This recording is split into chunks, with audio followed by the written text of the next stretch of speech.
This is a meeting of the Southfield Board of Education in public for the purpose of conducting the school district's business and is not to be considered as a community meeting.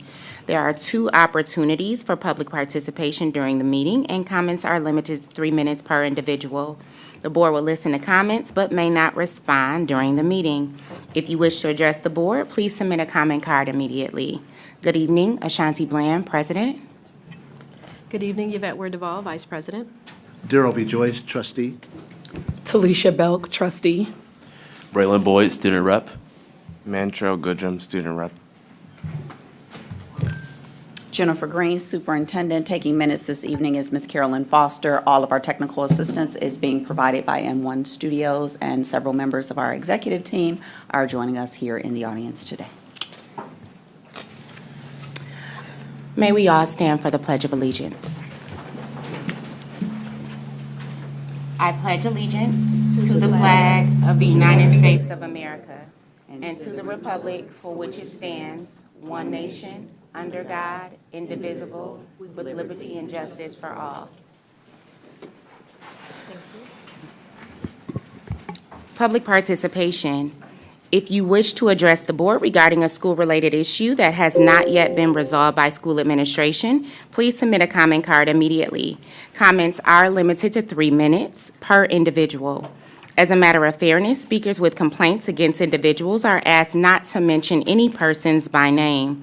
Complaints concerning employees pursuant to Board Policy 9130 should be brought to the attention of school principals or other administrators before coming to the Board of Education.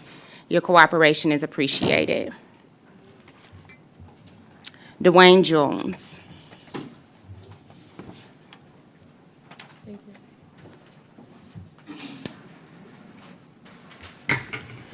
Yeah, last week I was here, I talked a little bit about school violence. I'm really still concerned about it. I don't think some of these issues have been addressed. And if they are, I would appreciate being directed to the spot or to the place where I can find out what the solutions may be. I talked a little bit about how, fights happen and how they escalate if little or nothing is being done about it. What happens, in my opinion, is that students exit the district. I think morale suffers, staff morale suffers.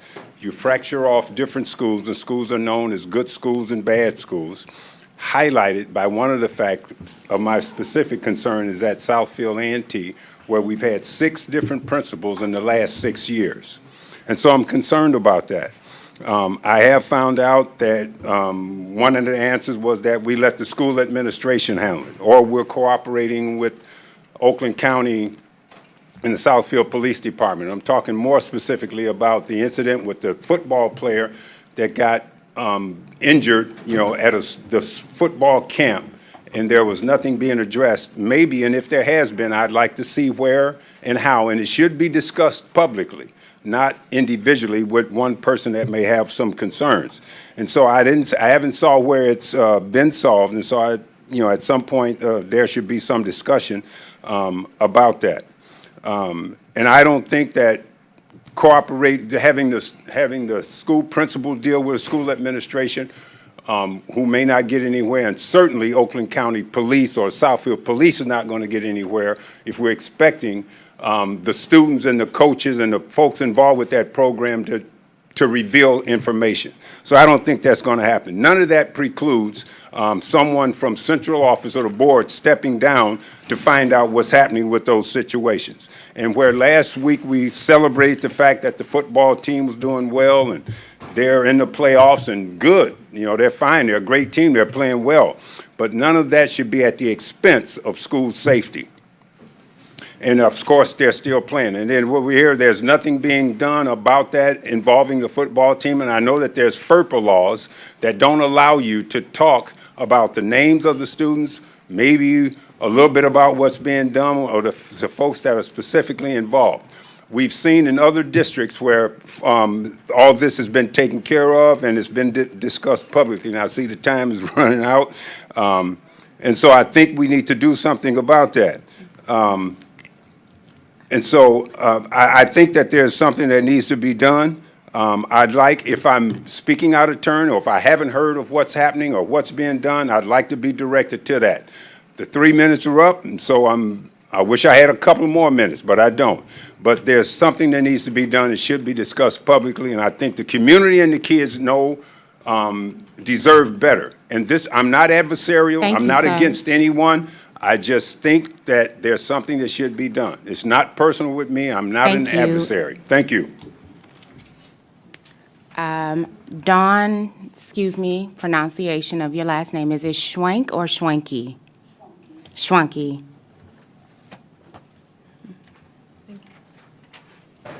I'm here from Bussey, and I am hoping to get some kind of a status on the IEP services that we're supposed to be getting. I have a family that had IEP last year, got services last year. We're waiting to get services this year. I was told that the speech pathologist quit, and so they were looking for somebody new, but then I was told, well, that's on them anyways. And according to me, that's on all of us. Like, that's the law, that we have to provide something to these kids that, are supposed to be getting services. So I'm hoping that I can get some kind of an answer to that, like what we're doing. If we can't get speech, then if there's something we can get. And also, I was hoping to get some kind of a status on the assistant director position at Bussey as well, because I feel like we need some checks and balances in place, and that's what I'm hoping for. Thank you.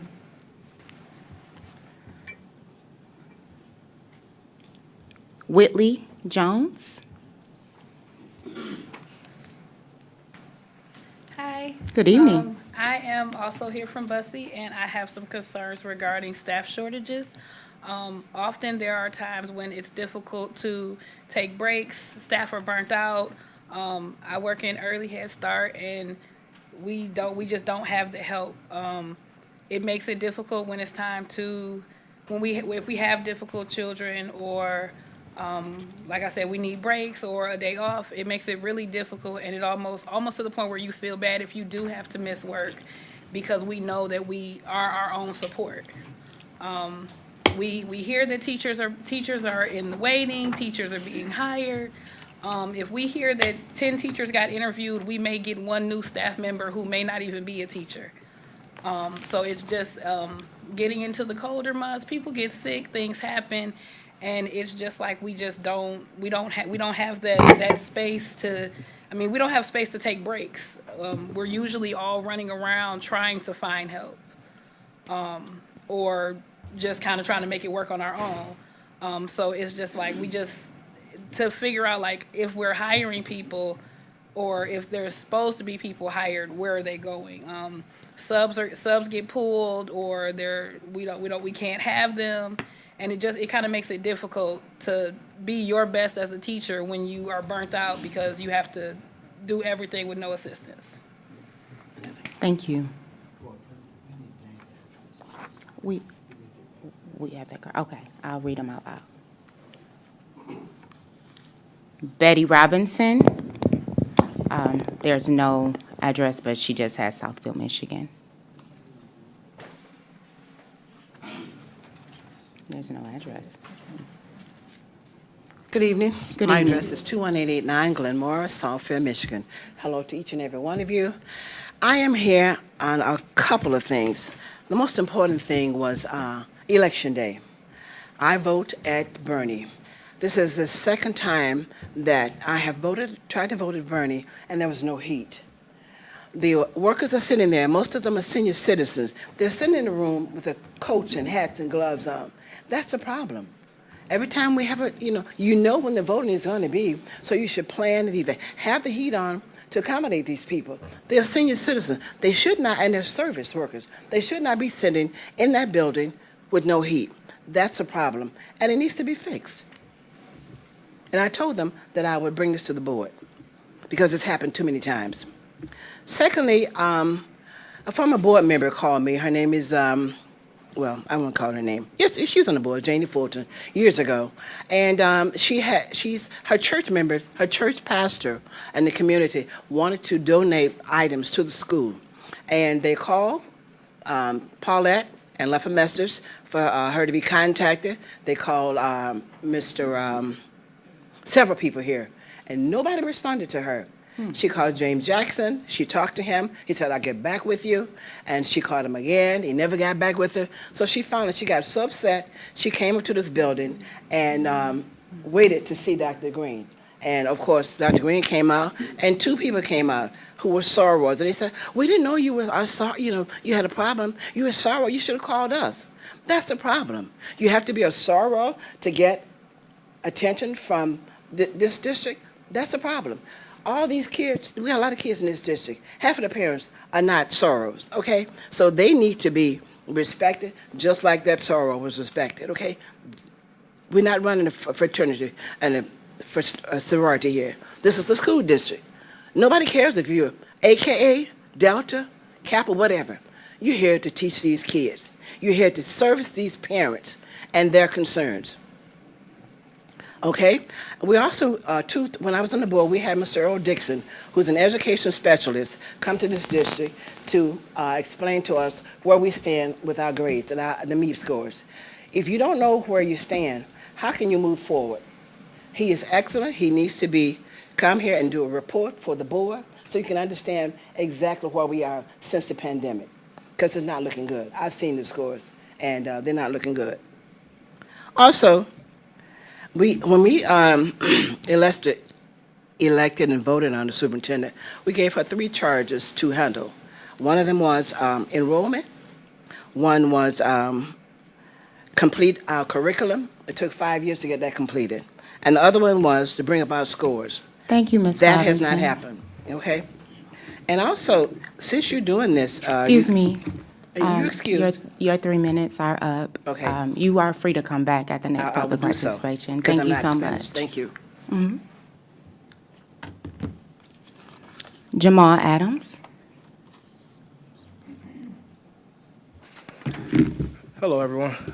Good evening. Please state your address. Would you please My state address, your address, you will do. My address is 29774 Spring Hill Drive.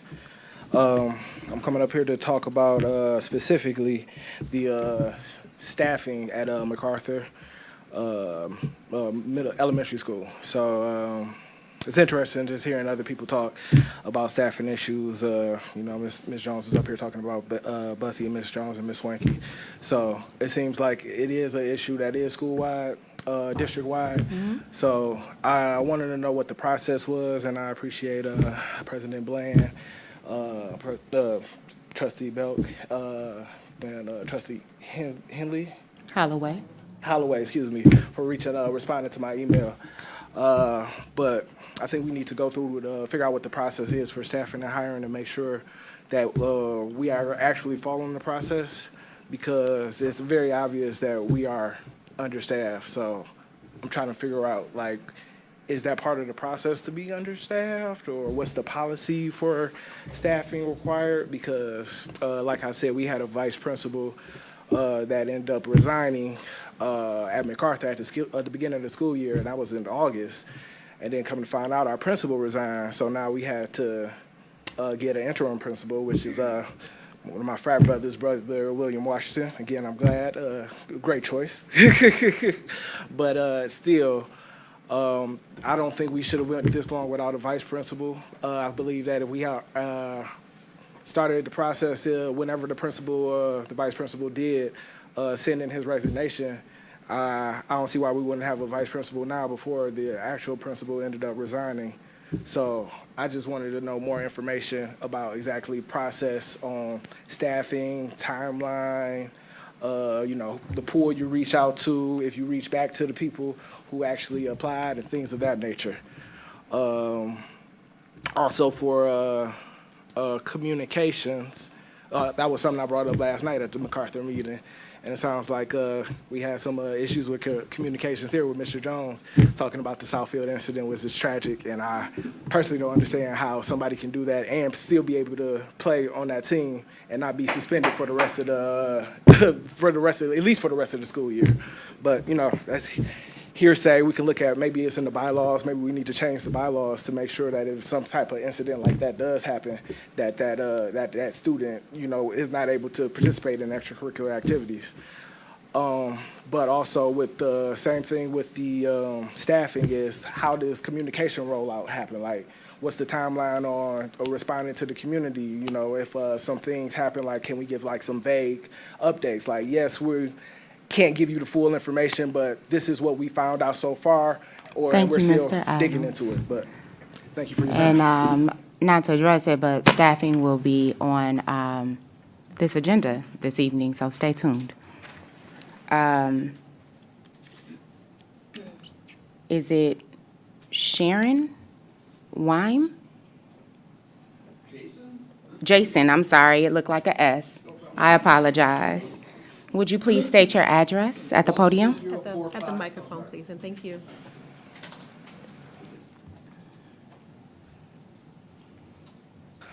Good afternoon, good evening. Jason Wine, W-I-N-E. My address is 10045 Elgin Avenue in Huntington Woods, Michigan. I am here on a busing issue.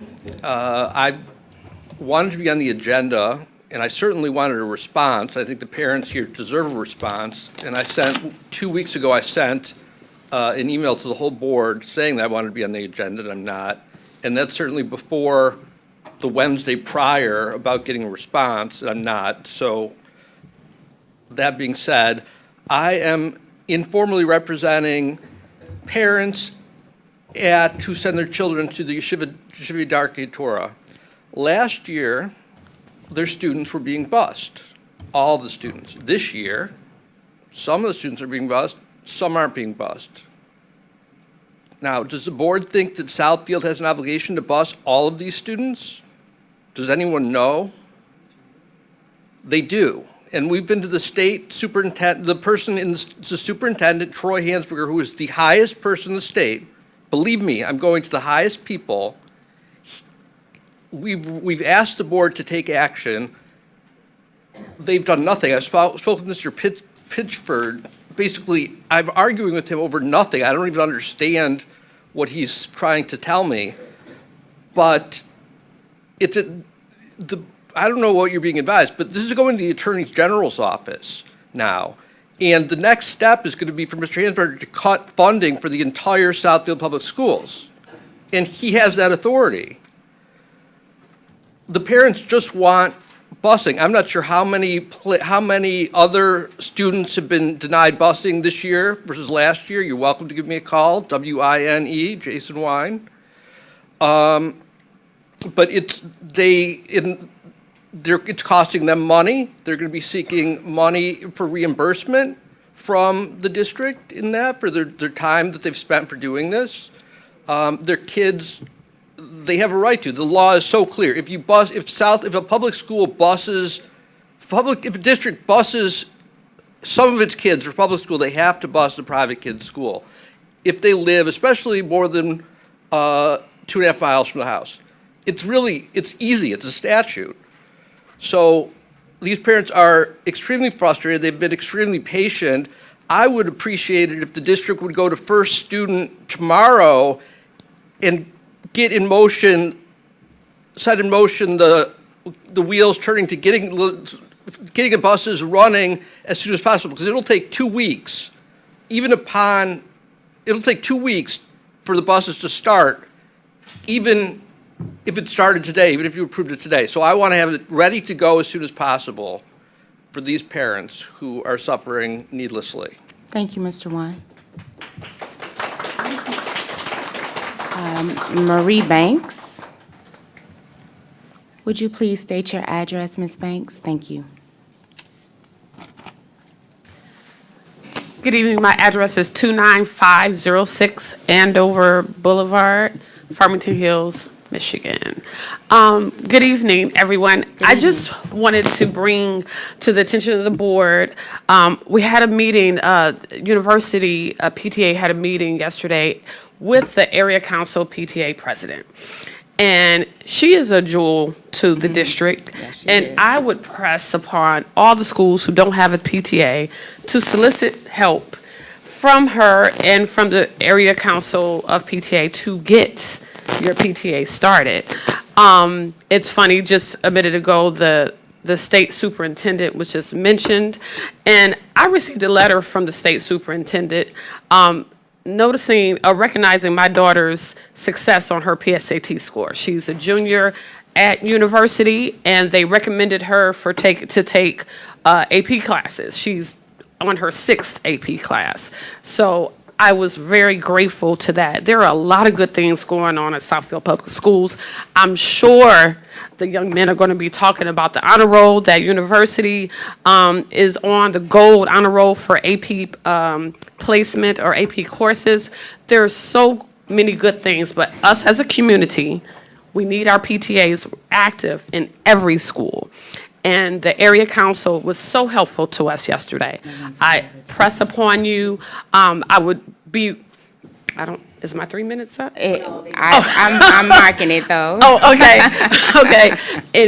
I would be remiss if I didn't stand here and say good things about our athletic department. Our assistant AD is here tonight, and she's running an awesome girls basketball for middle school program right now. I would urge everyone to come out on Saturday mornings to support our young athletes as they become high school athletes. I'm just so proud to be a part of the district who didn't have to be told by the state superintendent how to take care of our kids, that we were already on the path of taking care of our kids and making sure they're on the road to, Ivy League schools, on the road to top 25 schools in the country. So thank you, Southfield. Thank you, Ms. Banks.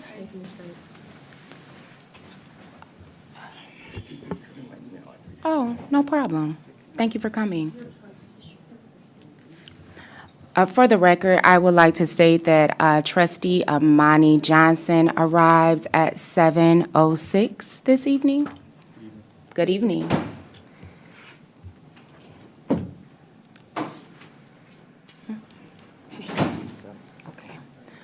Also, I would like, if it be the pleasure of the board, because we've had such a full public participation, if you all would not mind us moving our report of student board representatives before board matters, if that's okay with you all? Absolutely. Thank you. So I will ask for Mr. Mantrell Goodrum to speak from University High School Academy. Good evening. Good evening. For the month of November, here are the past, current, and future important events and occurrences at University Middle and High School Academy. The senior class of 2024's Double Good fundraiser was outstanding, and the U was very thankful for all the great support that was shown. The senior class sold $14,784 worth of popcorn in just 3 days. There were a total of 350 plus supporters, and our top sellers were Brant Stewart, Hope Freeman, and Mira Battle.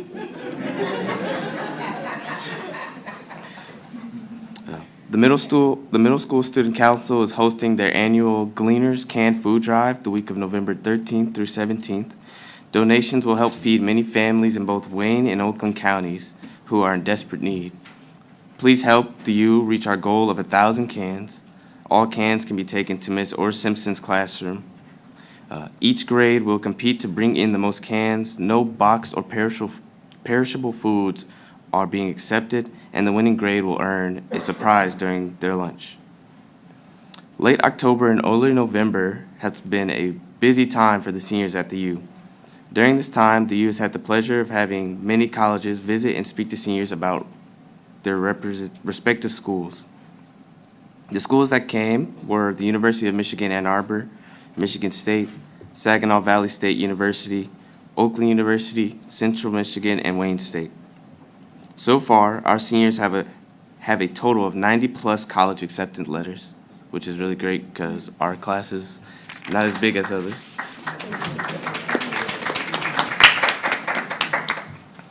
On November 21st, there will be a student versus student and a student versus staff volleyball game. The first games are between the 12th, 10th, 8th, and 6th grade team versus a 11th, 9th, 7th, and 6th grade team. The winner of that game will play the teachers. The fee for the game is $5. I would like to give a big thank you to Mr. Anthony Fracchia and the Aspire program for taking time to educate Mr. Stead's leadership training class on many life skills.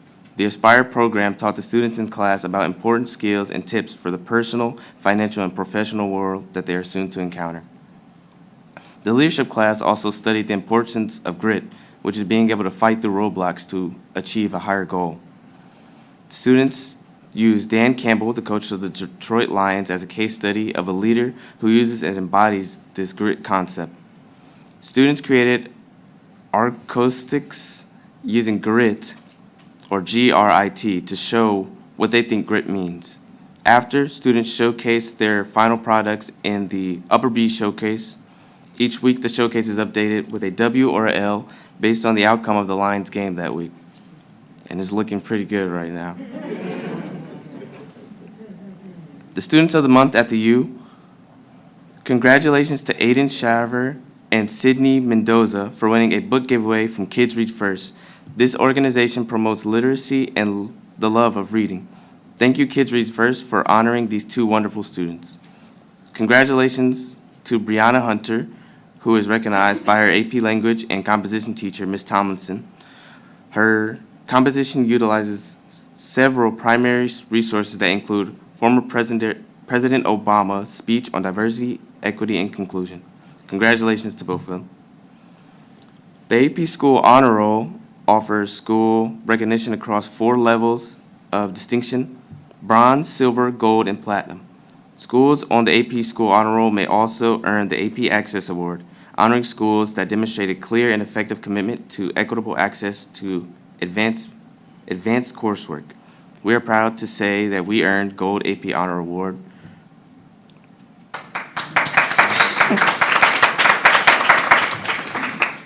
Moving forward, the school-wide activities occurring at the U are positive and productive for student achievement and enjoyment. Thank you all for listening, and have a great rest of the week. Thank you. Trustees, did anyone have any questions for Mantrell regarding his report? Hearing none, we will next hear from Braylon Boyd of Southfield High School for the Arts and Technology. Good evening, everybody. Good evening. So this previous month has been so jam-packed with events that I can't display my excitement through this microphone. So guess what? I made a slideshow. I would like to present a collage of pictures that I worked on to present to you all. Let me turn this on. On 10/17, Southfield A&T had our first blood drive. We were able to save around 75 lives with 25 pints of blood donated to our school. This was the first of 3 blood drives we have for the school year. I would like to point out we have Ms. Lightsey here, who's in the audience, Principal Reese, and a lot of our students that worked and donated to the blood drive. On 10/26, our Business Professionals of America group attended the Fall Leadership Conference down in Grand Rapids. This was an incredible event where our executive members were able to bond by singing Taylor Swift in the car, and we met a lot of students from all the schools in the state. This was an event down in Grand Rapids, and we all talked, we all bonded, we all met other schools, and it was overall just a fun event for Southfield to get our name out there and to hopefully advance to the regionals and national conference down in Chicago.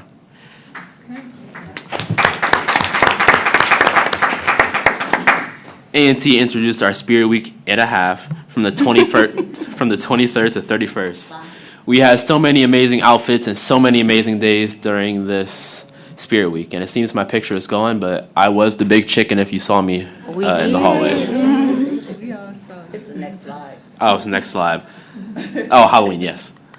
All right, on the next slide, yeah, you can see the chicken right there. The spookiest day of them all, Halloween was finally upon us. The class board and student council both collaborated to attend 2 schools to help with their Halloween events. We sent 5 kids down to Kennedy Learning Center and 24 down to Thompson. We all enjoyed helping with their kids' activities. 10 out of the 24 kids attended Thompson previously, including me.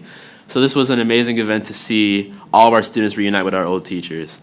And previously at my first board meeting here, someone mentioned Granny, and she's been there ever since I attended kindergarten. And she's right there. I just had to get a picture with her.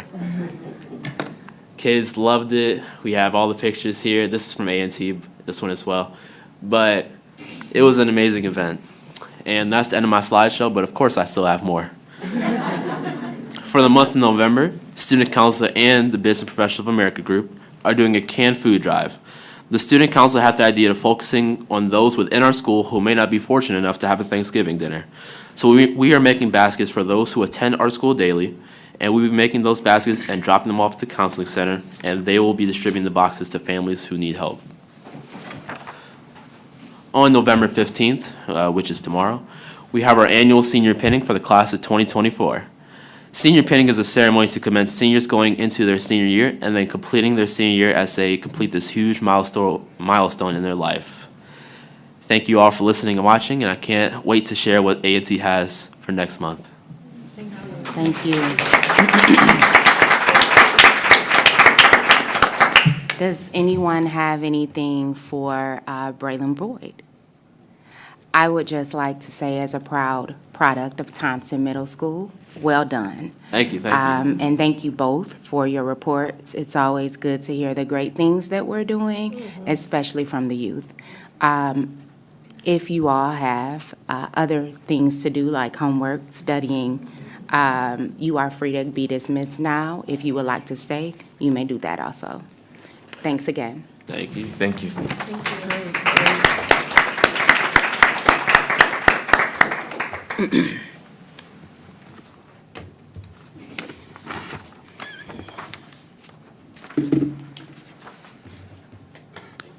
You're welcome.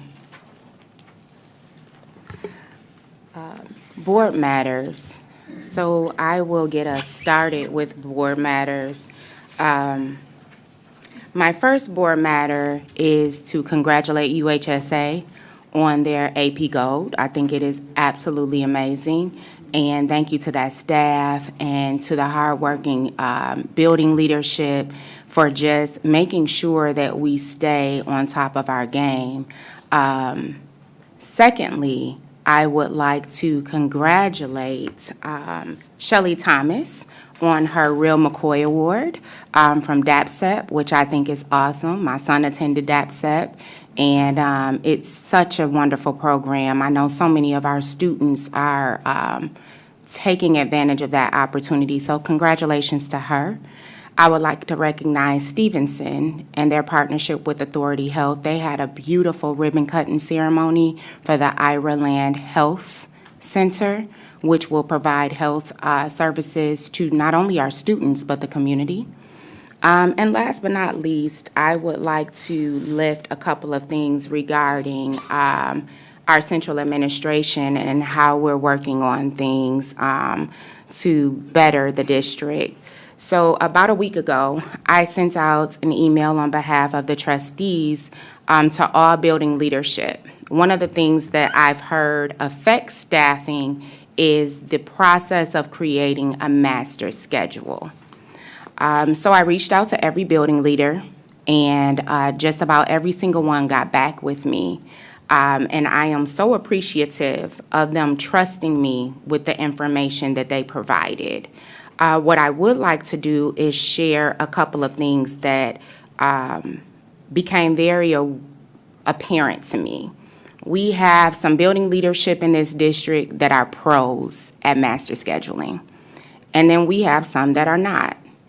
And there needs to be some equality across the board on getting professional development to every building leader, so they're all proficient at creating a master schedule. So for those of you who don't know what the master schedule is, it is how we choose who gets what classes, what kids are in them, what our staffing will look like, and it ranges very differently from elementary to middle to high school. And it's something that I think a lot of us don't understand, right? Which is why our building leaders need to be the pros, and our central administration need to give them certain information sooner than later.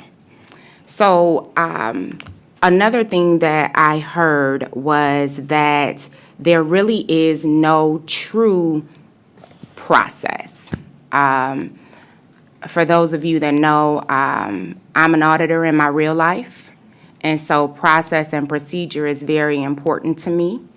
And it sounds like we all need to sit down at one table and come up with a process. The other thing that I've heard is that there is not a set calendar to do this. So everybody kind of does things a little differently, so it's not cohesive. And I respect the fact that every building has autonomy, but if we're seeing issues across the district, it means that district-wide, we need to make some improvements. So that is something that I've been speaking with Dr. Green about. We are hearing everything that is being said to us by the staff, the building leaders, and the parents, and we take it very seriously.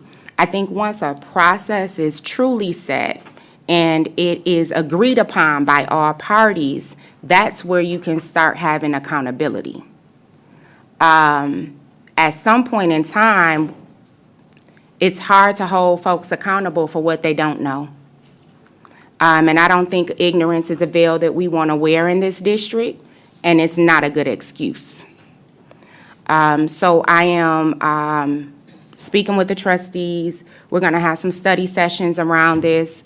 I'm going to request that some of those experts in our district come talk to us and explain to us how that works, along with our central administration. We need to be on the same page, and I believe that we can be. Secondly, today an email went out to all building leadership requesting their needs and wants regarding staffing. So I've asked for all their numbers, from everything from custodians to secretaries. And then I asked what would make them the best building that they could be. What does that look like number-wise? That will be coming back to the board. There's a deadline of next Tuesday for all building leaders to get that into us. Then we'll go through all of this with central administration.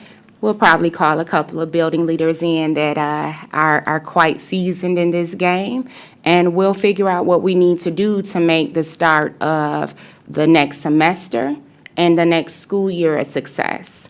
I'd just like to say thank you to people for talking to us, being honest with us. I think candid conversations are okay.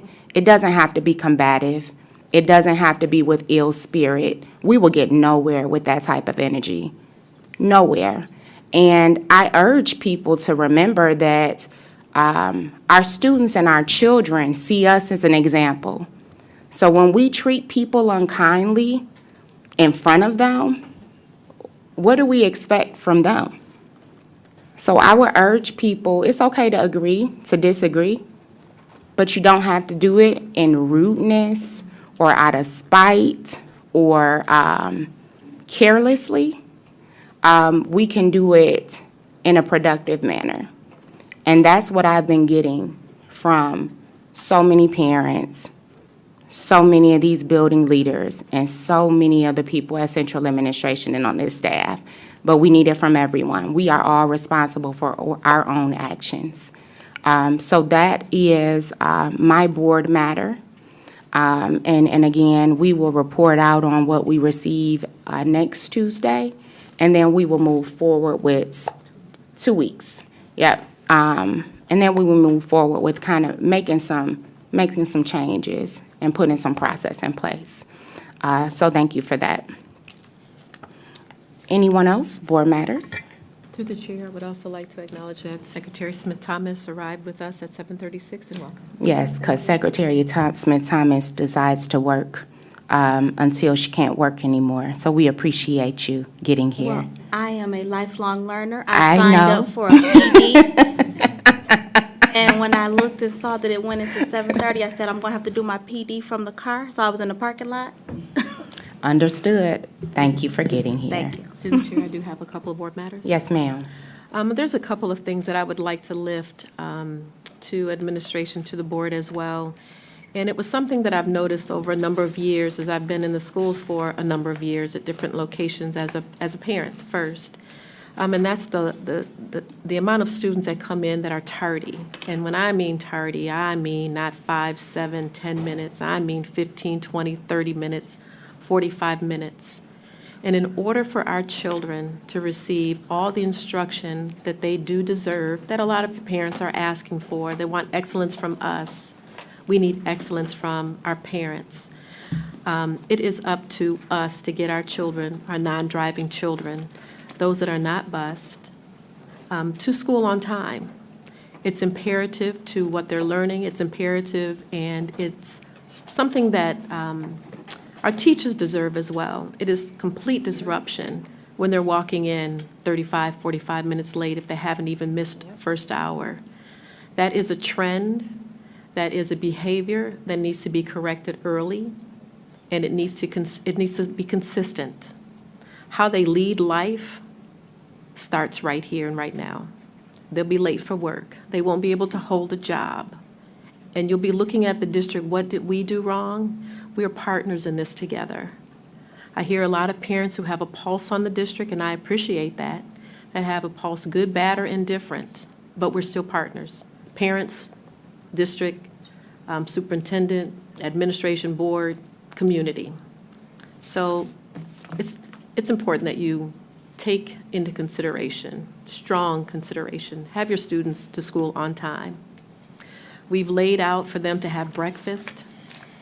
Please get them there in time so that they're able to nourish their mind, so that they can learn and stay awake. The second board matter that I have is with the Lathrop campus. I was over the Lathrop campus a few days ago, last week, losing days.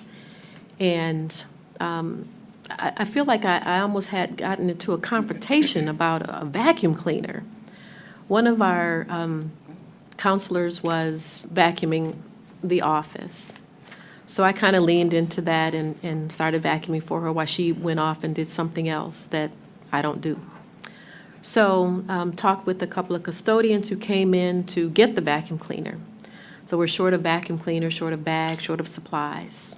So I immediately got in touch and had further conversation with a couple of the custodians. We're having some day issues, night issues. I understand when I hear parents say that we're lacking when it comes to the cleanliness. Again, we do have a vendor that we are working with. We have put some programs and some stopgaps in place. I've reached out to Board President and Dr. Green to get some updates on what's going on, because we do expect to hold the vendor feet to the fire. Mr. Kors did respond with a couple of things that he has done over the last couple of days. They also took Thompson, which was one of the schools that, of course, needed some attention, and did some extensive cleaning. However, the Lathrop campus is extremely old, extremely broke down, as we all know what is in store for it. But he is working with them, and we are going to continue to make sure that those gaps are filled. When we need overtime, we need people that are going to do the work. It is so hard. I cannot tell you all how hard it is. Maybe you know how hard it is to find people to do the work and stay committed to the work that they're doing, regardless of what the pay is. And I know sometimes you say you pay for what you get, but it is hard to find people to do work. But we don't want to take that as an excuse, so we're going to continue to work with that vendor. One thing I do want to say in closing is, if you are walking down a path, the right path, and willing to keep walking, eventually you will make progress. The change we seek has always required great struggle and great sacrifice. And that's kind of where we are, a struggle, and we have to make the sacrifices. Thank you, VP. Any other board matters? Yes, ma'am. I just want to lift, I know we've had this discussion, the uniform issue. We keep talking about it. I don't want us to wait until spring and bring it up again. I sent a list out. Just want to keep that lifted, even with our community. We want your feedback. Uniforms, we've discussed it. We've discussed variations. We will take your input, but if you have been at any of these schools, uniforms, dress code is a problem. and we know that it needs to be addressed. We will have surveys, town halls, maybe some samples in pricing. I've requested that just as a district as a whole, that we would present those things, but I want to keep the conversation going. We will be implementing some type of dress code in the district as we continue to talk about those things. Thank you, trustee. There is one thing that I forgot to do, and that is to congratulate our former trustee, former board president, Charles Hicks, on his election to city council.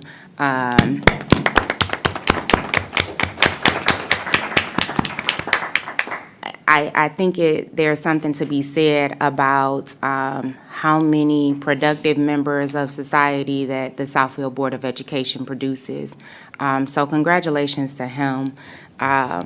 As far as the uniform conversation goes, I did speak to Dr. Green regarding that, and I spoke to many parents and building leaders, and we heard everyone loud and clear. This needs to be implemented well, and we need the buy-in and the opinion, I believe, of our students, our staff, and of course, our parents. So there was a conversation that I've had with some of you. We discussed having a uniform fashion show, right? Give our kids some buy-in, really encourage being individuals and getting creative with that uniform. So that's something that we are looking to have more conversation with Dr. Green and her administration about.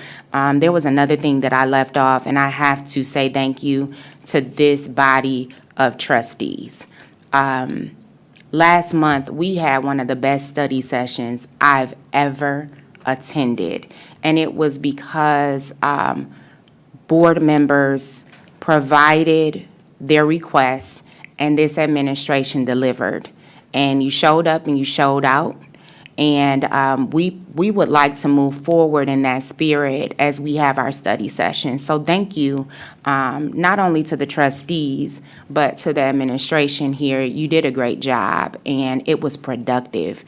And I appreciate that, and I felt like we were working smarter and not harder. So thank you all for that as well. Are there any other board matters? Trustee Smith-Thomas. Okay, in keeping with protocol, I just want to do a very brief report out from my attendance at the ALC, the Annual Leadership Conference, over this weekend. As you mentioned, still working, so still haven't even unpacked yet. Came in on Sunday night, went right into the week. However, I did attend quite a few sessions. I wanted to, first of all, show my commitment towards our bond project, and so I did attend a session regarding capital projects. I attended an advanced budgeting session, which Trustee Johnson, I'm going to be in touch with you about attending one of your finance committees, if that's okay. Yeah. Student achievement, Board President, I'll be reaching out to you regarding the curriculum committee and developing, as you mentioned, about the study sessions and developing that calendar that we've been talking about. And then also a culture and climate where I learned about cultural studies, which I've been reaching out, and I believe, and Trustee Joyce was in that same session. So I think between the two of us, we're supposed to get more information about what that looks like from the facilitator to bring forward to the board.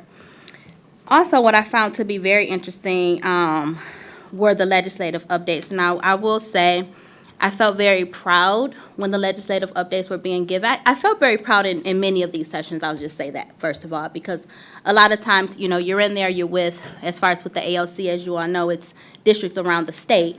And then usually the presenters are from other districts as well, sharing some of their successes. And so it does give you a time to reflect, right? What are we doing? How are we lining up with some of these best practices? And so there were many points of pride, I will say that, that I felt like, okay, Southfield's we're doing this. That felt really good. The legislative updates, Dr. Green, I want to applaud you because you always bring it and you bring it, I mean, you give it to us, right? So many of the legislative updates that were provided, it wasn't the first time I was hearing of them.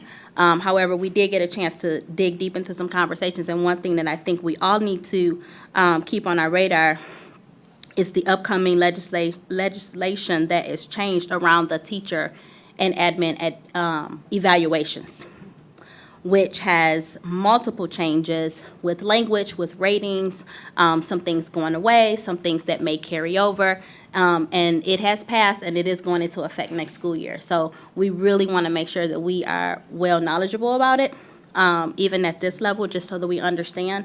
One thing that I thought was really good, too, was the legislation around the reciprocity for certifications for out-of-state. Especially as we know that there's a shortage, a major shortage. And so sometimes Michigan can be a little hard for those on the board who are not educators. Transferring your certification to Michigan usually requires additional work. So now the state has been working, to kind of work out some of those kinks to make sure that there's a transfer, a smoother transition to transfer. So that was nice to hear. And there were some other legislative updates that were given that are either pending or, still being talked about. Jennifer Smith did mention, if you're not connected with the updates from the Capitol, get connected with that. There's going to be a lot of action items she'll be sending out for us to get involved and to advocate in that regard. So that's really all I have right now. Very high level, still flushing it out. And, stay tuned. Thank you. Thank you, trustee. Were there any other board matters? Hearing none. Report of the superintendent. Dr. Green. Thank you, Board President.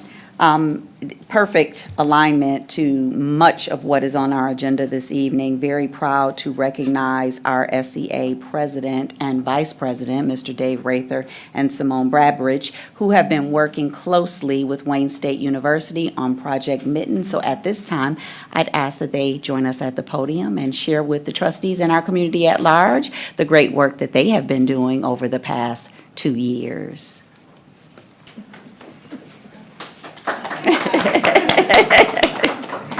I don't know where the microphone goes. One needs it tall, one needs it a little. Batman Robin. How we got here?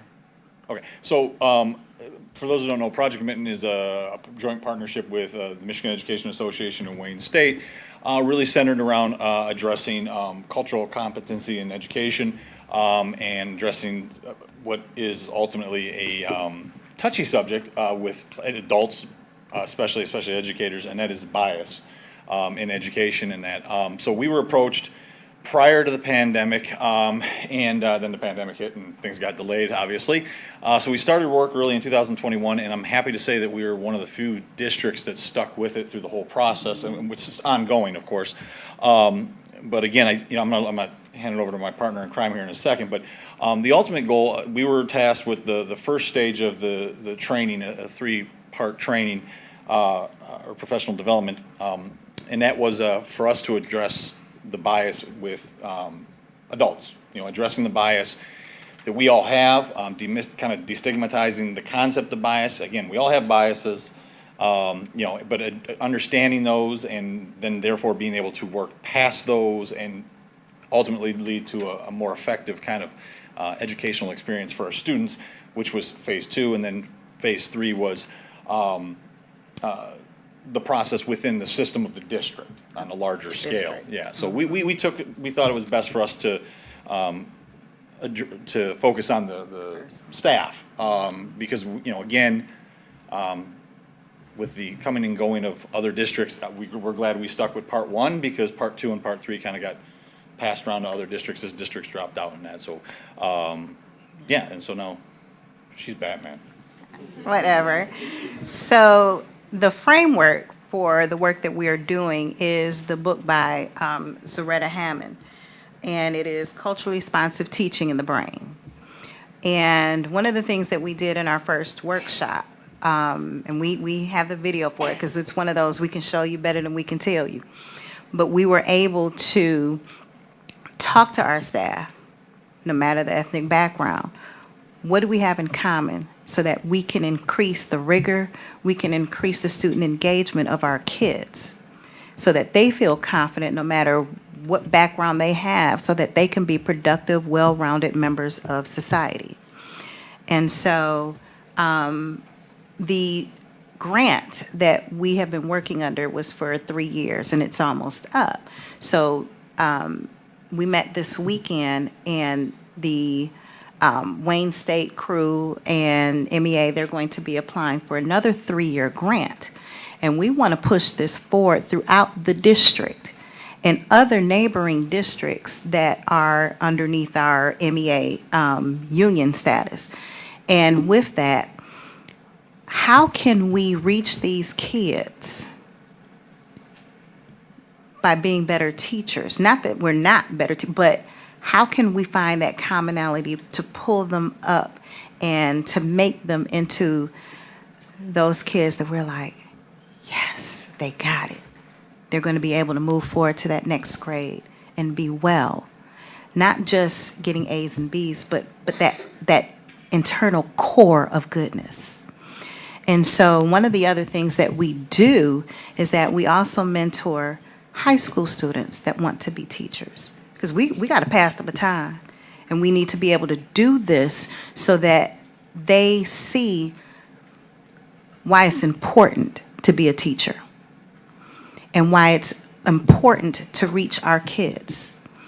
Also, underneath the umbrella of Project Mitten, there are workshops where, we have the opportunity to engage 11th, 12th, and incoming freshmen who, if you participate in the Next Gen Teacher Program through Wayne State and MEA, you get automatic acceptance into Wayne State.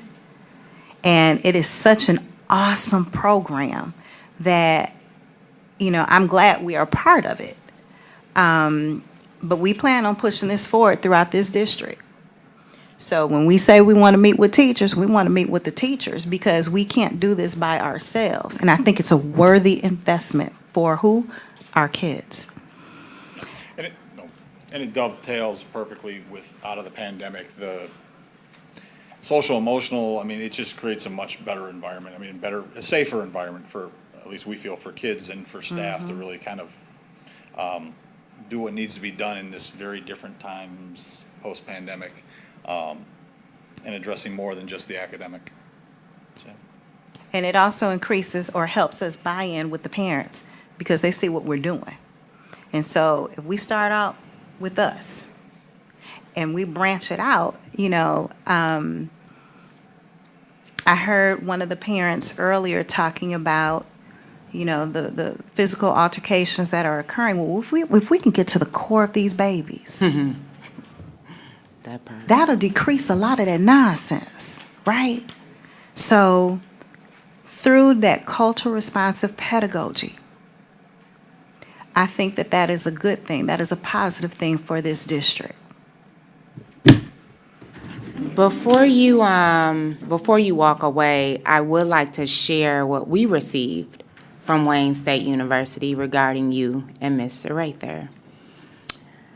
To President Bland, we are writing to let you know that Mr. David Rather of Southfield High School and Ms. Simone Babbage of Adler Elementary are exemplary educators who truly represent Southfield Public Schools' commitment to culture, diversity, and inclusion.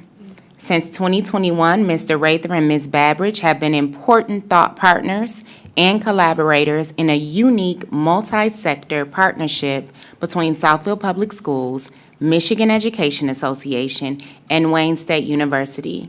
One of the goals of this partnership, titled Project Mitten, the Michigan Initiative to Transform Educational and Equity Networks, is to enhance the cultural competency of PK through 12 educators so that we can meaningfully engage all students in our classrooms. Mr. Rather and Ms. Babbage are steadfastly committed to working with teachers, staff, and administrators at Southfield Public Schools to best serve the interests and needs of all students in your district.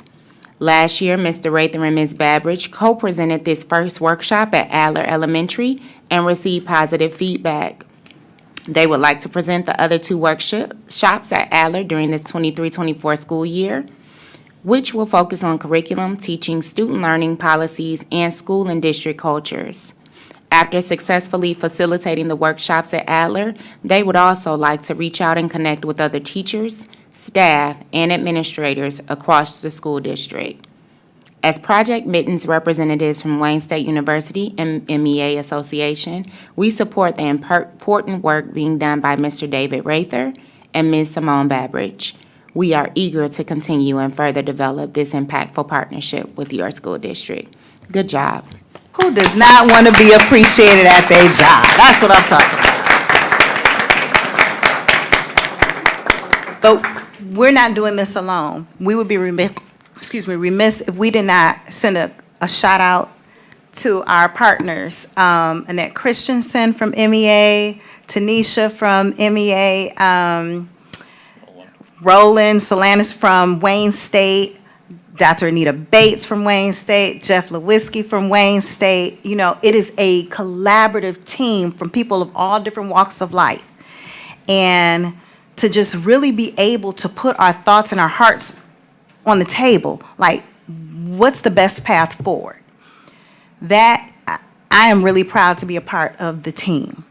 So hopefully we can continue this work with the full, embrace of Southfield Public Schools so that we can start finally getting these young people that want to be teachers and hiring them, right? Because at some point, what does Dr. King say? Longevity has its place. We have to put these babies in position to want to carry the honor of being a teacher. So I'm glad to do this work.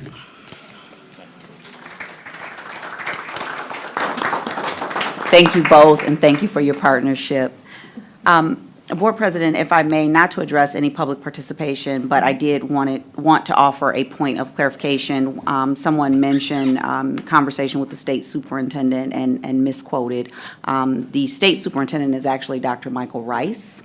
The individual that was lifted is with the Michigan Department of Education. However, that individual is a school district consultant from the Office of Health and Nutrition Services. That is not the state superintendent. And as a district, we too have been in communication with the Michigan Department of Education. So I just wanted to clarify that for the record and for our viewing audience. Furthermore, please know that the district will continue to operate within the budget adopted by this Board of Education. And I'm pleased, on that note, to announce that we are visited this evening by our partners with Plant Moran.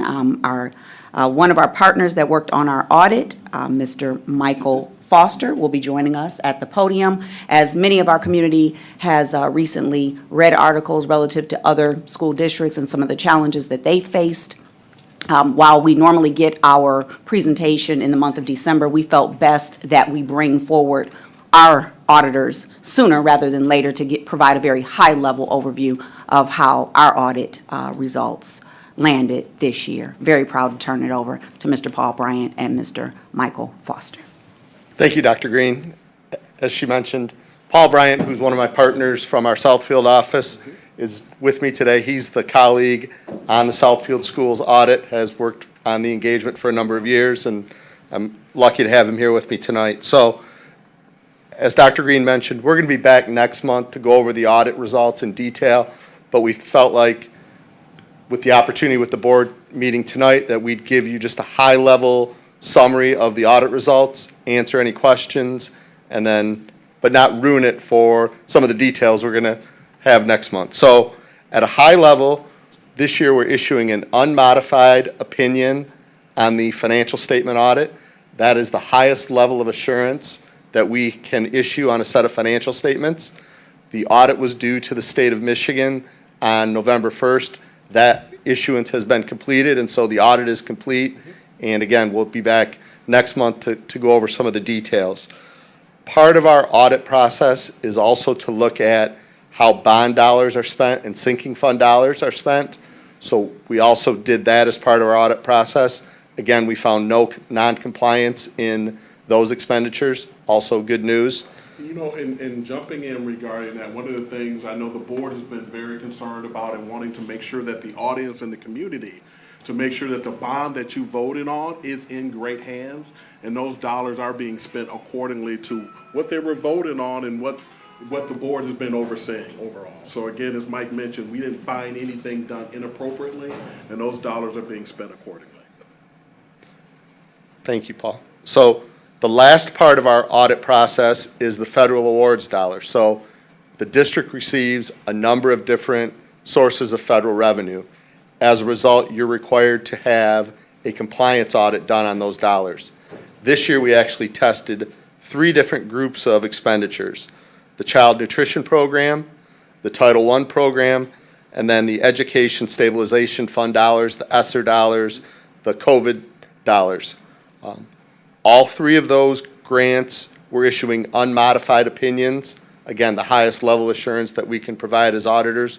We're doing a bunch of compliance testing to make sure those dollars are spent appropriately. Full disclosure, we do have one finding as it relates to the Child Nutrition Program. That finding relates to part of the district's responsibility is to do on-site visits at every district every year. Those on-site visits weren't completed in the last fiscal year, and so that will be reported as a finding, and we've been assured by the district staff that that will not be repeated in the current year and that those on-site visits will be completed.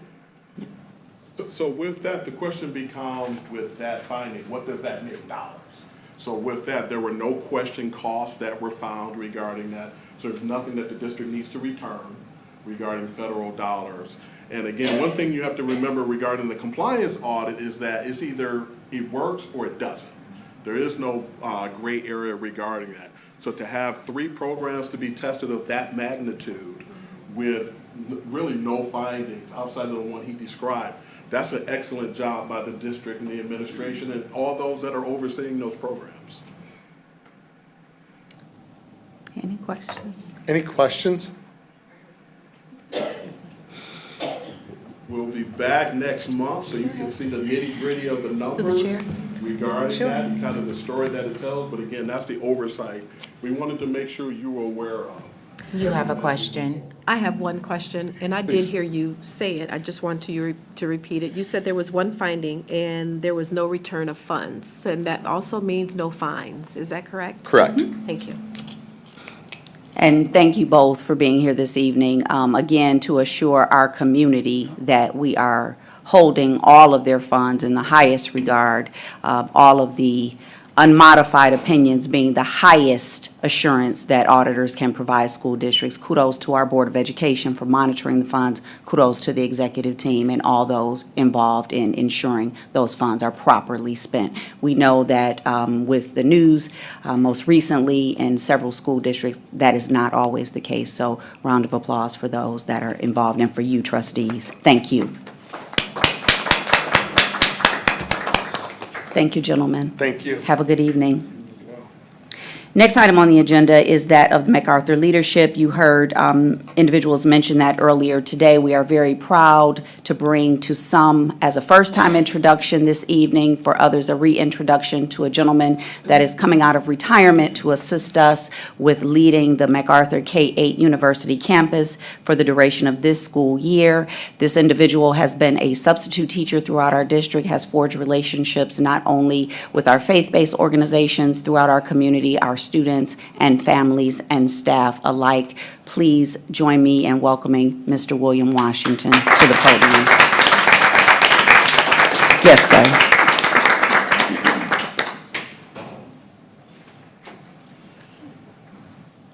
And he officially starts tomorrow morning. We did solidify his contract. Good evening, everyone. Good evening. Good evening, everyone. It is indeed it's an honor. I count it as an honor to serve. And I think it's a great opportunity for me to continue to grow. And yes, I did retire in 2020 before the pandemic. And I still had something in me to give And so I started subbing in Southfield, which is a great place. And I've subbed in most of the schools, but the majority of my time was at MacArthur, Bernie, Stevenson, Adler, Vandenberg, Thompson, but the bulk of my time was Bernie, and MacArthur. And I just had a great opportunity to be with the students. I've met so many of the teachers at MacArthur. So many of the students already know me, and the biggest honor I could ever have is when the teachers actually text me and ask, are you available tomorrow? Are you available on the 15th? Are you available on the 23rd? So I think that's a great thing. And I enjoy what I do. And I will say this, the superintendent said, can you just pick this up? And I thought about it. I said yes, but then I told her, if you can't, find. Of course, I'm the right person. So okay, because I know what I will do, and I know my work ethic, and I know we all have a calling. We all have a calling, and once we find our calling, whatever it is, we get up every day, and we're happy. We're pleased. I whistle. I sing. I jump out of bed, because I enjoy what I do. And she asked, the superintendent asked me, and I said to her, I will stay until June if you can't find someone, because as a former principal, it is very disheartening when you try to find someone in October, November, and December, because many principals and even teachers do not leave where they are in December, in November, and in October, and in January. So you do have to get the right fit. So with that being said, I do appreciate all the comments from all the parents, all that got the 3 minutes. But I think that's good that we do have feedback, and then we take the feedback and we move forward. But one thing about my experience as an administrator and a teacher is that I have the desire to work hard. I have the desire to care about students.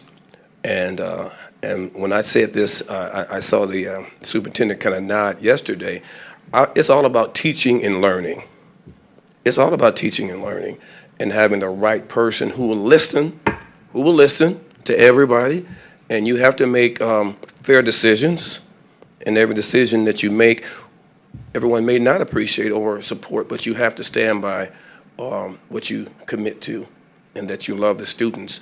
And in closing, I have to bring the principal at 4 different schools, a middle school, a high school, and 2 elementaries, teaching 1st grade, 2nd grade, 7th grade, 3rd, 5th, 9th. I have all those experiences, so when you come to MacArthur, I know how to talk to you. I know how to resolve problems. If there's a fight, we'll investigate and we'll make appropriate decisions. I know how to clear out the parking lot. I know how to be nice to you and tell you to move away from the orange cone because you're blocking. I'm okay with that.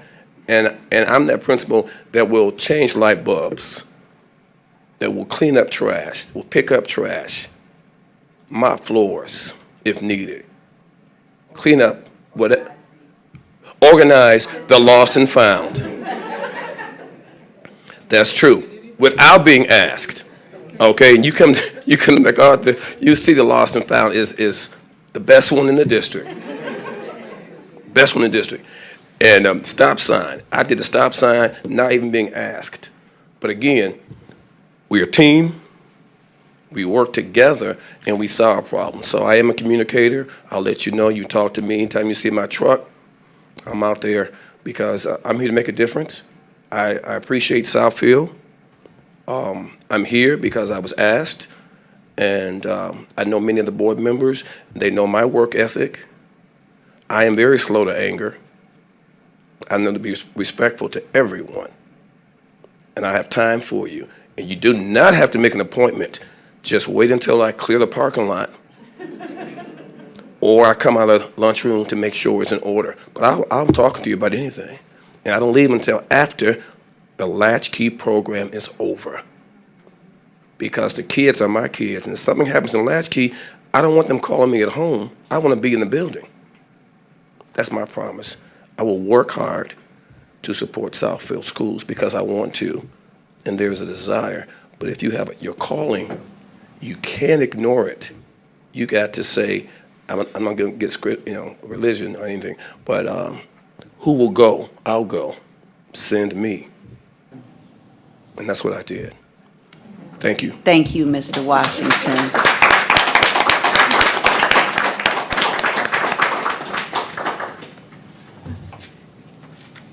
All right. Next, we are honored to have with us this evening Dr. Shelley Woolley, who will speak to the board regarding the SME Prime Partnership and the funding that has been provided to Southfield High School for the Arts and Technology to bolster our career-focused education. Thank you. Thank you for having me here tonight. How do I tell you when it's time to advance? I have one of these things. I predate these things. I had to learn how to use them. President Bland, Superintendent Green, thank you for having me here. I'm really excited. Where did our gentleman go? Education is a calling. Education is very much a calling. James Jackson, how are you? Education absolutely is a calling, and I am here to tell you about some exciting things that are happening at Southfield A&T, something that is just absolutely gratifying to me, and if you're not feeling it, just come shake my hand and I'll tell you that it's exciting. So I'm very excited to be here tonight. I want to recognize your teacher, Joe Minnick, who has been instrumental in helping us develop a program with Southfield A&T for the past 2 years. Let me take a minute to introduce SME and the Education Foundation to you. Some of you may already be familiar with our organization. Can everybody hear me, or do I need to move that? Okay, good. We are located just 1.5 miles up the road, right there on, I'm not from the Detroit area, so I call it M10, everybody else calls it the Lodge, in the Southfield Center. SME is a 90-year-old organization. It stands for the Society of Manufacturing Engineers. We serve North America, the manufacturing industry, through the promotion and development of manufacturing technology and the development of a skilled workforce. I'm part of the SME Education Foundation, and we exist to inspire, prepare, and support the next generation of manufacturing and engineering talent. So this thing. There we go. Our parent organization, SME, has a number of business units. These are 4 of them.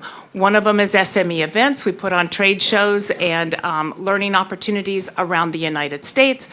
One is Tooling USME, which is our workforce development unit. They are in more than half of the Fortune 500 companies, helping to upskill or onboard new employees. One is SME Media. We are a thought leader in the field of manufacturing and engineering, so we put out publications. And another is membership. We draw on these business units for the benefit of your students through the program that I'm here to talk about tonight. Through the SME Education Foundation, we exist to inspire, prepare, and support the next generation of manufacturing and engineering talent. Inspire, we want to provide one-day opportunities for students so that they get excited about the idea of going into manufacturing or engineering. And so we work with that business unit that puts on trade shows around the country. Support, we give away $1 million worth of scholarships a year. That is a very big number. I'm going to talk to you about Prime here in a second, but if you look at that picture on the far right, the young lady in the back row, third from the left in light blue, she won our top scholarship last year. She won $40,000. She is currently at Michigan Tech University studying to be an engineer. She is from the Detroit area, and she graduated from an SME Prime school. We make scholarship money available to our secondary students in SME Prime programs. So Prime. What is Prime? Prime is an acronym. It stands for Partnership Response in Manufacturing Education. It is our signature program. And through Prime, we come into schools and we put in place a strong footprint of curriculum and equipment and supplies and professional development. We position your students to go after the scholarships that I've just mentioned. And not only that, we prepare your schools to sustain their program through sustainability funds. And we are doing that here at Southfield A&T. Why are we doing this? What's this all about? We're doing it because we have a looming workforce gap. If you don't know it, we are looking at a number of positions within manufacturing and engineering that are not expected to be filled. And as an organization, the Society of Manufacturing Engineers is very concerned about that.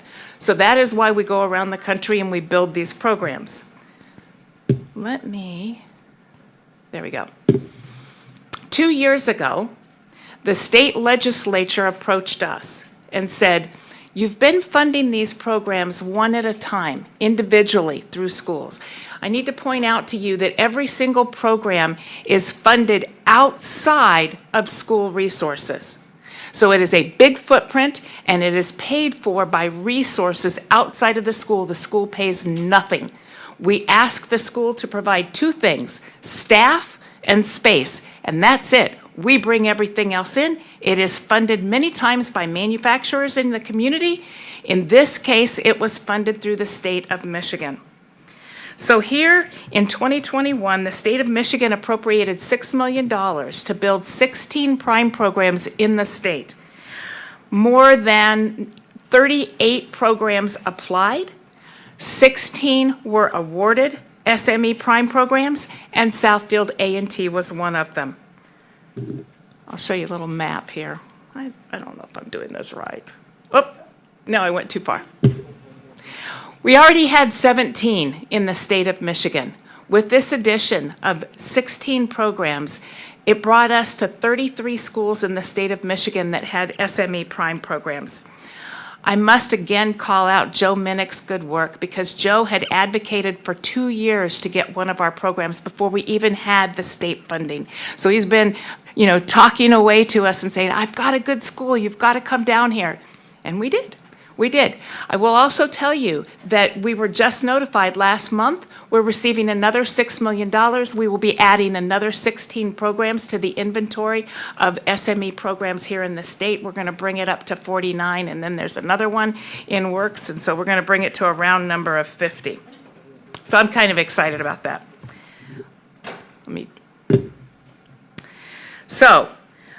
In becoming an SME prime school, Southfield A&T joined a network of 93 schools in the country. So we're in 23 states. All of those states shaded dark blue and more recently light green have prime programs. So we're very excited to welcome Southfield A&T into that network. We're going to be celebrating this on Friday morning. I hope some of you will join us, because we are going to formally launch your program here. We're going to be joined by several legislators. Speaker of the House, Joe Tate, is going to be with us. We've got Representative Hoskins, who's going to be with us. Senator Peters has sent representation, so there are going to be a number of people here on Friday morning to celebrate the launching of your program.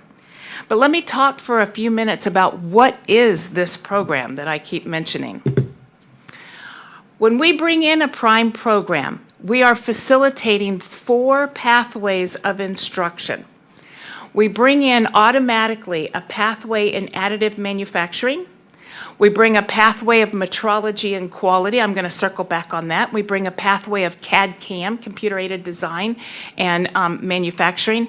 And then, based upon community input, we bring one of the 4 bottom pathways, either industrial maintenance, machining and fabrication, mechatronics and robotics, or welding. That 4th pathway is selected from community input, saying we have jobs in our community here, but we don't have young people to fill them. And so then we come back to the school and say, hey, your community is calling for, in the case of Southfield A&T, your community was calling for a mechatronics and robotics program, and we think that's a good fit. What do you think? And Joe Minnick said, I think it's a good fit. And Dr. Green said, I think that's a good fit. And so we built out the mechatronics and robotics program. And in building that out, we've brought probably about $275,000 worth of equipment to the school.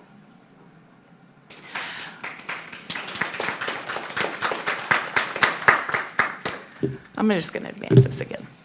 We bring the equipment. We write the curriculum plan. We pay for any certifications that students can earn based on that curriculum plan. We pay for it. We provide the materials and supplies for the equipment. We send all of the teachers to professional development. We pay for that. Everything is paid for to make sure that that program is in place. We even provide a carve-out for co-curricular activities because sometimes students don't know what they don't know, right? They've got to be able to walk the walk. They've got to see themselves in this role. Sometimes maybe somebody at home didn't have such a great experience in manufacturing, and we need to show them that it's no longer dark and dirty and dangerous and dull. It can be exciting. Joe's class made this little keychain here. This is additive manufacturing. This is 3D printing. And this little guy turns around. You can see it later. I'll show these around.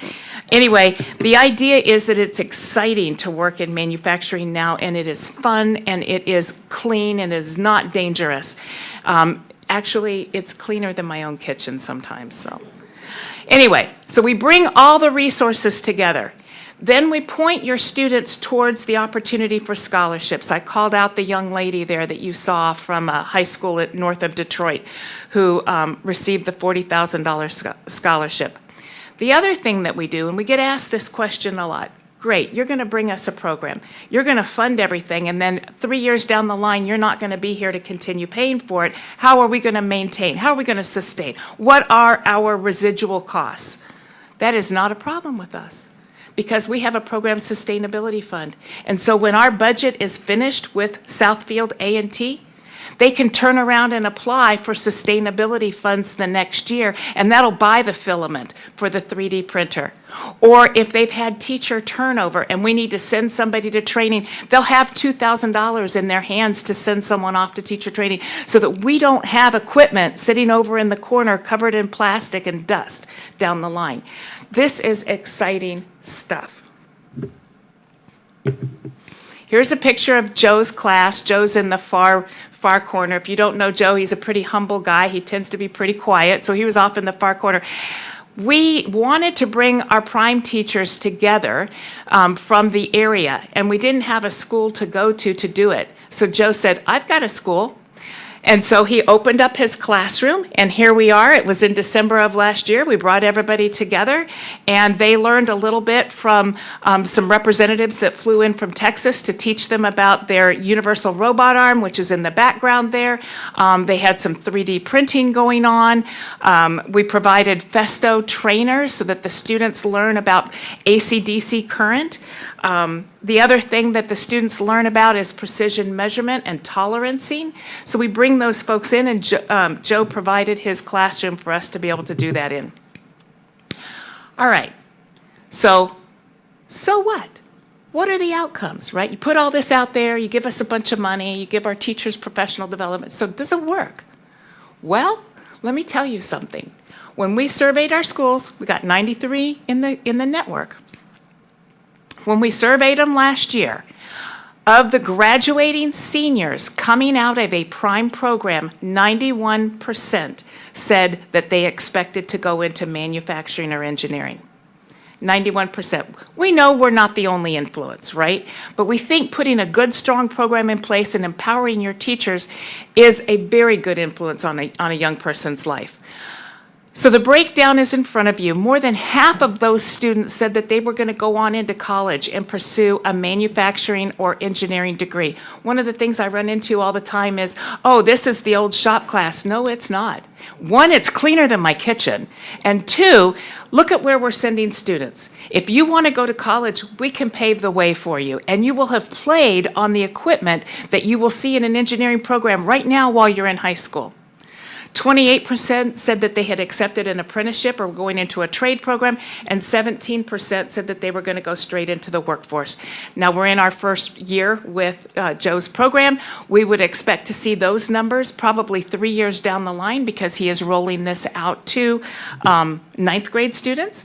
He does have some seniors in his program. I will tell you that more than half of the students this year, the first year of rollout, earned industry-recognized certifications in both precision measurement and in additive manufacturing. So what does that mean? When a student has an industry-recognized certification, they can go to work and they can say, I can do that job, and I have a certificate that proves it.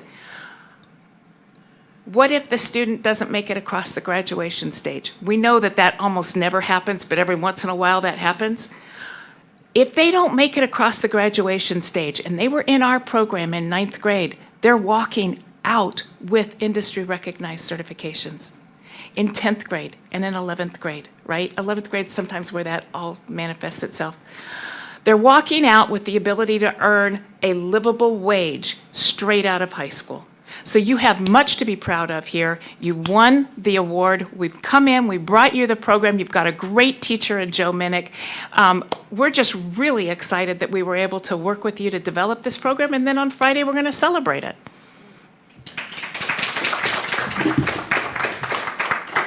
Please don't leave. I'm sure some trustees may have questions.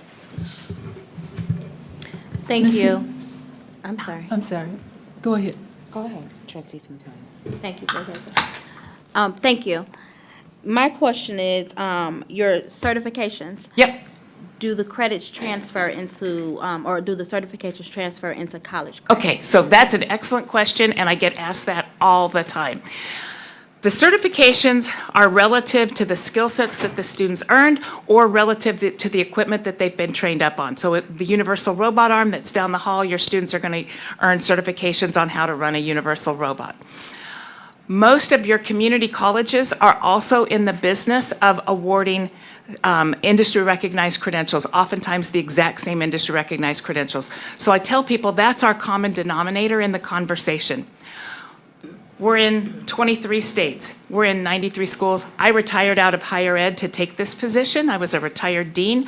I know how different every course syllabus is from university to university. It is not our place at the high school level to tell a university what their program should look like. But what we can do is say, our students earned these certifications, your students are earning these certifications, this is the common ground, now you take a look and see where the gap is. So we can't award college credit, that's in the purview of the college. But you can see that it's set up so that the college can take a look at what's happening and decide where they can close the gap. I will tell you, around the country, a lot of these courses are being taught with the help of educators that are cross-designated with their local community college, so that smooths the way. Trustee Holloway?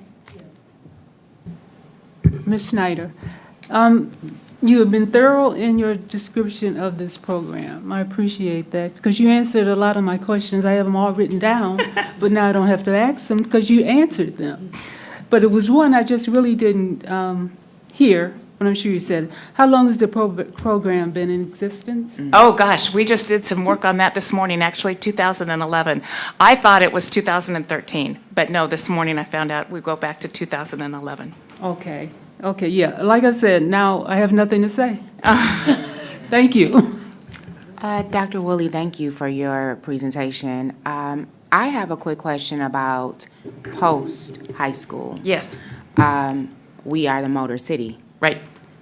So the four lists that you had at the bottom, machining, fabricating, welding, the big three are always looking for those, as well as our Tier 1 automotive suppliers. Do you have a pipeline for students? Because like you said, everybody doesn't want to go to college. Right. But we have some kids that want journeymans. Right. They want to do these things that would allow them to be entrepreneurs. Right. Do you have a pipeline to connect, for instance, a General Motors track program to students that you know are interested in getting on that plant floor? So a lot of that communication rests with the high school, but I will tell you this, what we do, those relationships outside of the high school are really important to us. And so a lot of times we come into schools and they're important to the educators also, but they haven't been given the breath of life, so to speak. And so when we're doing our workforce needs assessment to determine what that pathway is that the community is asking for, we're also setting up relationships. And we're saying, how can you, as a manufacturer, support this school? Can you come in and be a part of their advisory council? Can you help facilitate field trips? Can you do job shadowing opportunities? The 12th grade calls for an authentic learning experience that flows with other CTE educational expectations. And so you need to have that relationship set up with a local manufacturer to facilitate that. So that is part of some of those early communications, is setting up that relationship. And so we do have in Southfield at least 2 robotics companies that are pretty well known. My hope is that we will connect with them, and if that is the onus of the school district, I would love to reach out and understand how we make that connection in order to help our children over the summers, get those internships and things of that nature. So thank you for that. Yeah, absolutely. I'm sure you have work-based learning staff that is their exact job, is to facilitate that relationship. Yeah. We just make it a little easier for them. I appreciate that. All right, anything else? Yes, sir. I just want to say, Mr. Minnick is the reason why my son is an aerospace engineer. That is so He good to hear. He is a teacher that will wrap his arms around and lead you in the right direction. And so I just wanted to say, Mr. Minnick is an awesome teacher. Yeah, he has the "you can do it," not "who do you think you are." He totally does. All right. Thank you very much Thank for you, having Dr. us. Woolley. And trustees, Ms. Foster sent an email regarding the event, but if you do not recall receiving it, the event is Friday morning at 9 a.m. at Southfield High School for the Arts and Technology. We will make sure that she reissues that information to you all later this evening to ensure that you are able to attend as well. And it was sent out on November 3rd to any trustees that want to go through a search and look. November 3rd, SME Prime event. We'll make sure we get it back out. The next item on the agenda is something that was a request of the Board of Education at the last study session that the board president lifted, and that was the school due technology update. Mr. Corse is not able to be with us this evening. However, Dr. Freeman did follow up on that request of the Board of Education, and she is here to share the results this evening. Thank you, Dr. Freeman. And before Dr. Freeman begins, I just want to lift that Dr. Green stated this happened at our study session. During our study session, we were able to ask some very candid questions regarding staffing, custodial. For those of you who don't know, School Dude is the conduit for us to put in those requests to have maintenance done to the buildings. It was a lift of mine to ask, do we have the most updated version of School Dude? Because it was quite laborious and seemed a bit archaic, quite frankly. Dr. Freeman, in the moment, looked at our version of School Dude and recognized that there were probably some updates that needed to be had. So this came out of the study session that we had, that I spoke of earlier, just to give some context to why I praised our board and our central admin. This is the result of that conversation. Dr. Freeman. Thank you, Board President, and good evening, Board. Good evening, community partners. It's hard to follow the prime. I will say that. That was very exciting to come and talk to you about classic School Dude versus new Dude solutions, which is considered an asset essential. You have in your packet just a breakdown of classic School Dude versus new School Dude, kind of side by side. But it was very exciting to talk with the team members because it will manage our work orders, and it is a single source of go-to. They will analyze all of your preventative maintenance as well as any corrective maintenance, any requests that come in. In addition, it will basically track your management systems in terms of your HVAC, your water systems, and it will tie in meter readings, any warranties, and other vital data. So it really does have a nice update version. It also will calendar for our team members any preventative maintenance on our systems. We are definitely investing in our community, in our buildings, and we want to make sure that we get the best longevity.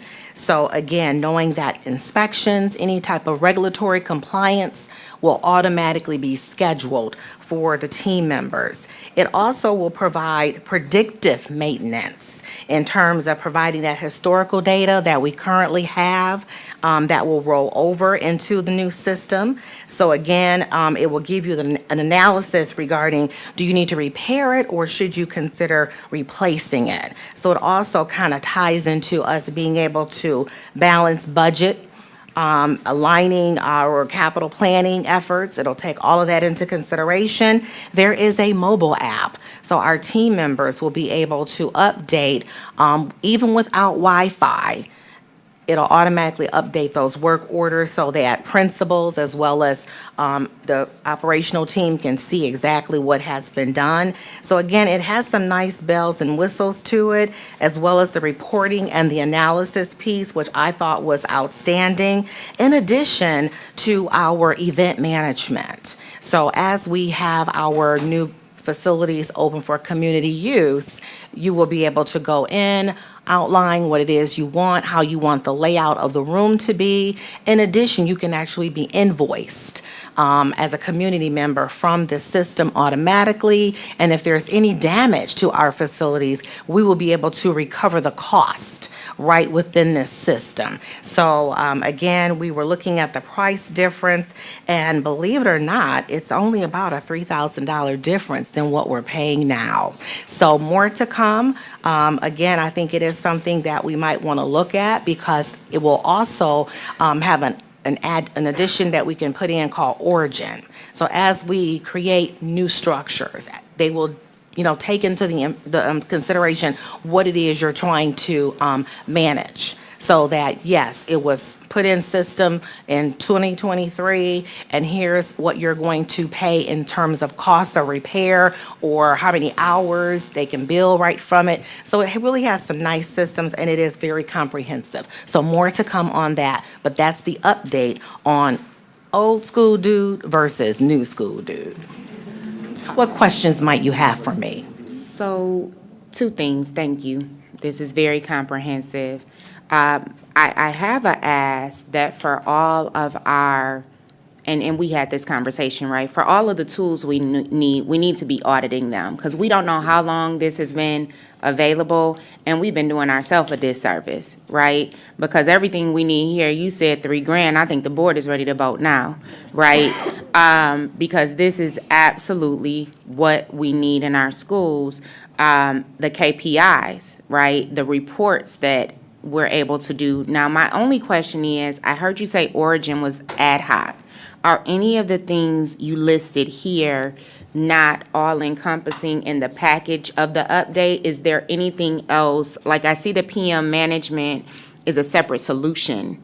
So are there any things here, and I guess my ask would be of Mr. Corris, to prioritize anything that it is not included in the package that he might want or need. Absolutely, Right. I can definitely do that. But this is exactly what we need to look at for every tool we use in this district.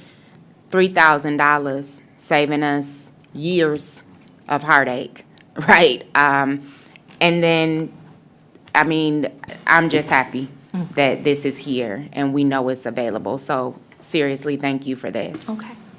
Thank you. And Board President, just point of clarification, is 3,000 more than the old school dude? Yeah. Compared to some of the things you bring us. Oh, absolutely. In the It's millions and the relatively- $100,000s. $3,000 This I can sign off of. $3,000 is very welcome to provide us with some of these things. Absolutely. And the one thing that we're extremely excited about is the fact that the predictive maintenance and the preventative maintenance over time, right? We know that we're here with this bond right now because we failed to do maintenance for decades. And so now we're at a place where we are needing to do a complete overhaul. So with this type of system, knowing what is in need of maintenance and providing that maintenance is really going to save us in the long run. So pretty excited about that.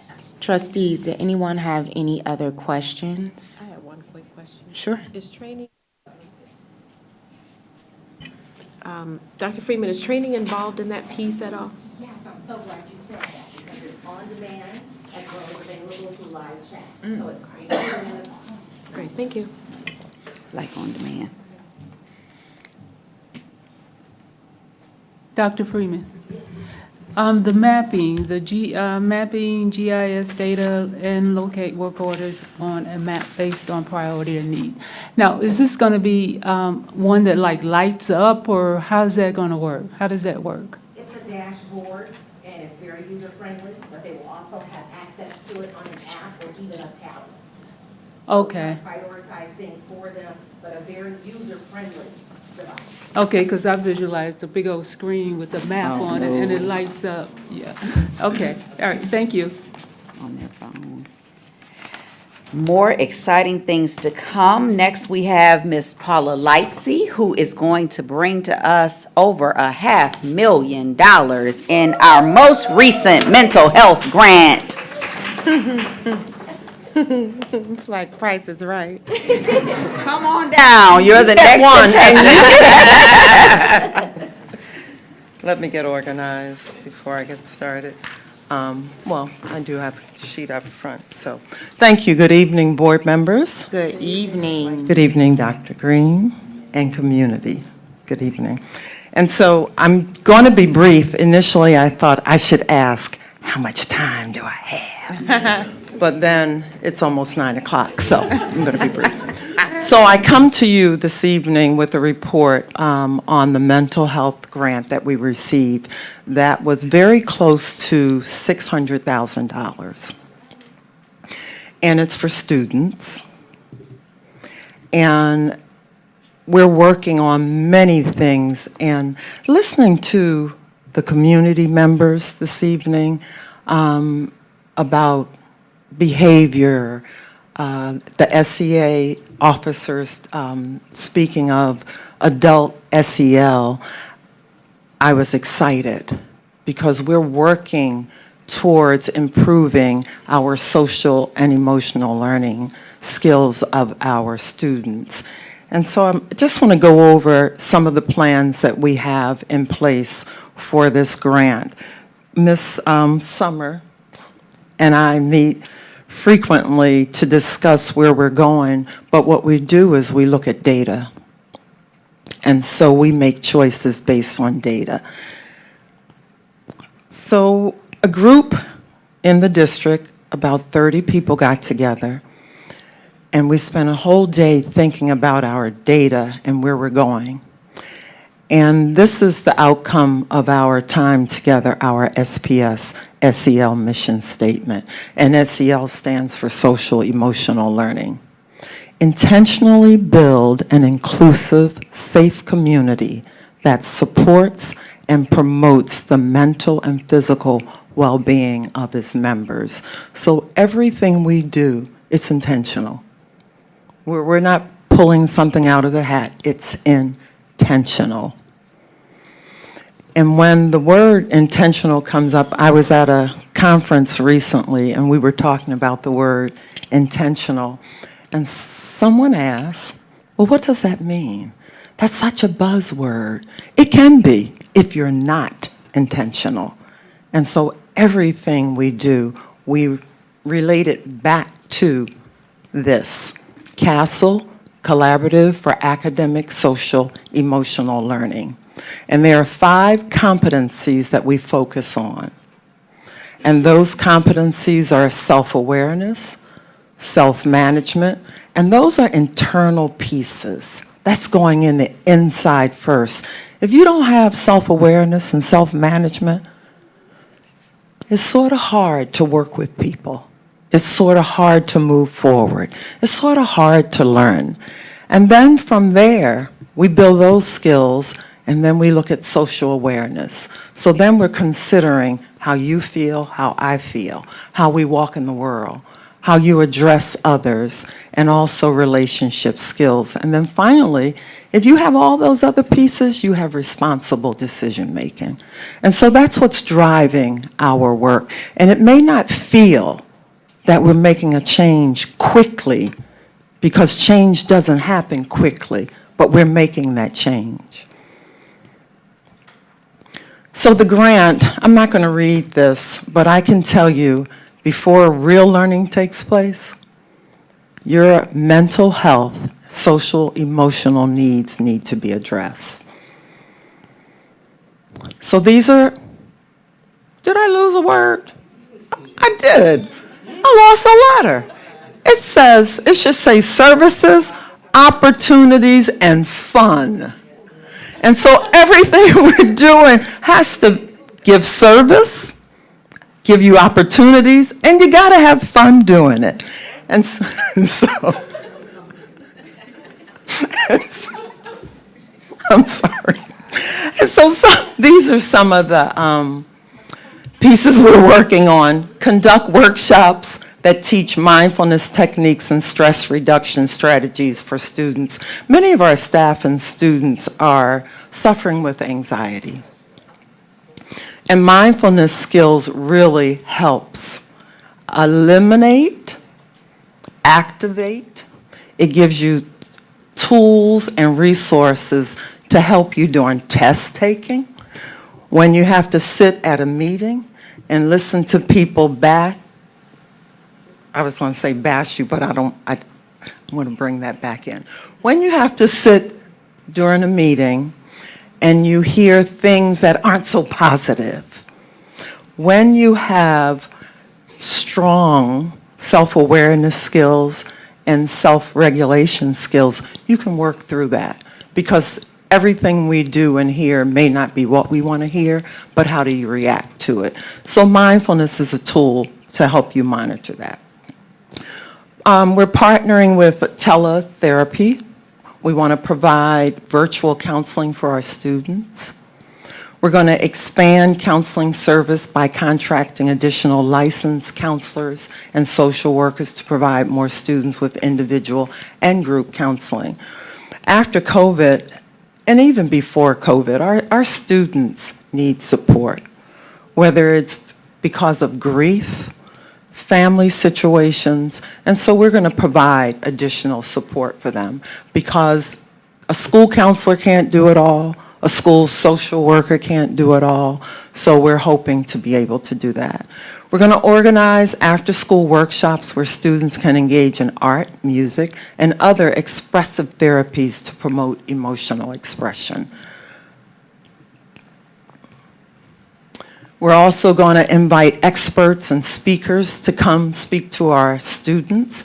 And recently, I discovered that I am a parrot with some eagle tendencies. And so we're providing training to the staff, which then in turn will support our students. We're going to create mentoring programs to support positive relationships, responsible decision-making, self-awareness, and self-management. We're investing presently in more resources, books, and materials to help teachers and to help them integrate the lessons in the classroom, the materials in the classrooms. We're launching a campaign to address bullying, promote inclusivity, and create a safe school environment, which of course, part of the mission statement is included in these services, opportunities, and fun. And then we're creating additional sensory spaces across the district for students, which we have many already. We're going to just up it. So thank you for your time and your attention. If you have any questions, please feel free. I don't have a question, but you know I'm always going to say how important your work is. I will call attention to number 6, supporting positive relationships, responsible decision-making, self-awareness, and self-management. I think that's part of the issue we see in our schools. Yes. Our kids do not know how to be self-aware or manage themselves. That's right. And they're emotionally, that emotional piece is very important. So I'm glad to see this. I love your work. Thank you. My child benefits from it, as well as I know some of the other trustees' children as well. So we're excited about your grant. Thank you for the work you do. And you'll always have our support. Thank you. Thank you. Welcome.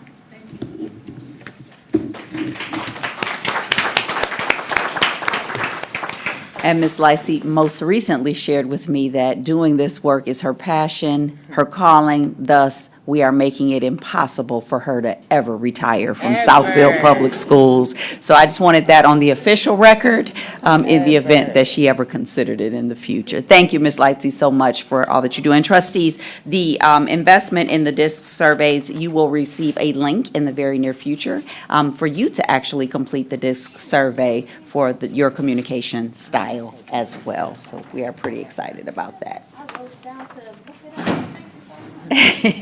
That will be forthcoming. You will know in relatively short order. Another ask that had come out of the most recent meeting was that of our district organizational chart. And you see Ms. Cash is up here working with Ms. Foster to pull up the org chart. And Dr. Freeman shared it with you at the last study session. So I've asked that she come back and share it with not only the trustees again, but our community as a whole. Oftentimes, people state that they don't know who to speak with regarding certain issues. We know that if it's a school-based issue, the primary individual to speak with would be that of the teacher and or the building level leader. But if it's something that is not a building level issue and something that requires district support, this is the district executive org chart, whereby you will find the individual positions responsible and their respective phone numbers. So Dr. Freeman? Okay, good evening once again. Thank you for allowing me to come again to present the org chart. Ms. Foster, Control Plus will make it a little bit bigger. Okay, so right at the top, we have the Southfield Public School Board of Education. Directly beneath, we have the Superintendent of Schools. And this is like a ping board. So if we click on the 7, it'll immediately pop all of the executive cabinet. You'll see the senior executive assistant, Mrs. Paulette Gardner, the executive assistant to the superintendent and the Board of Education, Mrs. Carolyn Foster. Underneath, you'll see the deputy superintendent, chief of staff, chief financial officer, chief of talent management and organizational efficacy, and chief operations officer. So we go back up and click that 7, they'll go back into their box.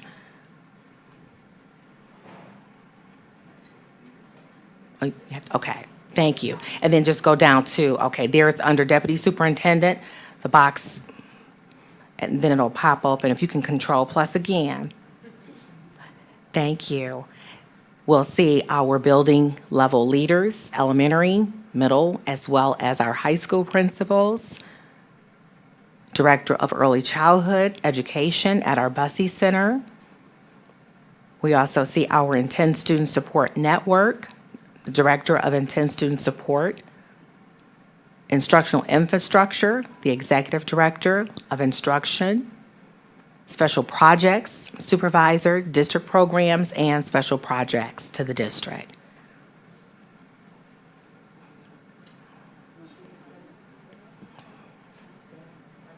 Chief of Staff is under Dr. Green. So close out that one, and then we go to the next one. Chief of Staff.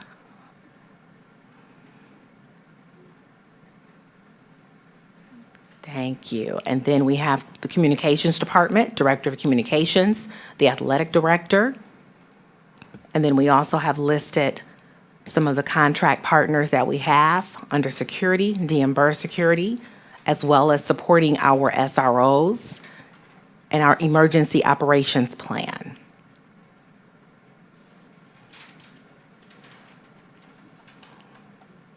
So if we could just go back and click, we can just go on down to the side.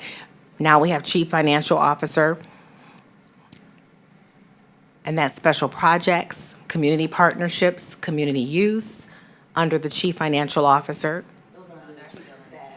Right, I'm sorry, you can just close Chief of Staff out, because we talked about the SROs and the emergency operations. If you click it, they'll go back in, and then we'll go down to Financial Officer. There we are. Thank you. So, Fiscal Services, Director of Fiscal Services, MyStar Analysts, as well as our partners with Champions, State and federal programs, our Director of State and Federal Programs, pupil accounting, as well as technical services and support, and our Oakland Schools team, our partnership there with our coordinator, as well as our food service coordinating services. Chief Talent Management and Organizational Efficacy, which is traditionally known as HR. So there you'll see an HR clerk or non-SPS staff absence management team member, an HR specialist who handles our MESPA, an affiliate, as well as our, Appendix B. Yes, okay. See, the name wasn't there. I would have known that, but that's okay, because I think it's important that we kind of see what the responsibilities of these team members are. An HR specialist who handles our SEA, those are our teachers. Then we have a generalist who also supports a selected group of our teachers. ESOS, those are our building secretaries, as well as our SASA members, our administrators that are at the building and the building level. And an HR specialist who focuses primarily on benefits, as well as the wellness and leave of absences. And finally, our Chief Operations Officer. There's an administrative assistant that works with him, as well as an assistant director. Operations is also responsible for transportation, landscaping, as well as our custodial services, as well as our OPS agent. Is that can you make it just a little bit bigger? The last one, OPS agent, okay.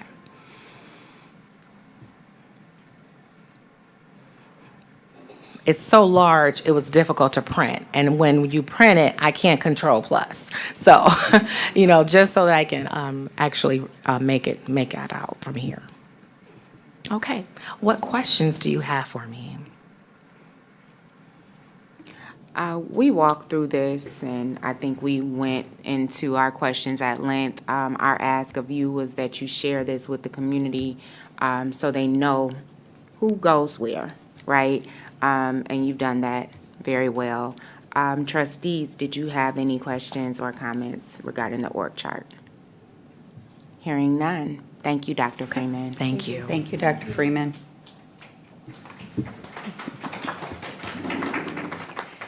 So anywhere on the ping board that you see a number at the bottom, you can click there and it will drop down for additional information.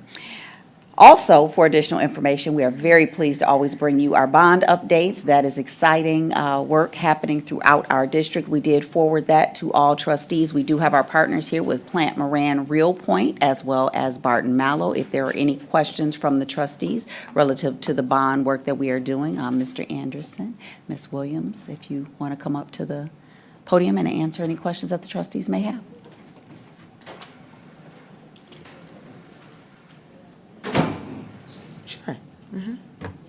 I don't have any questions. Currently, I do have remarks.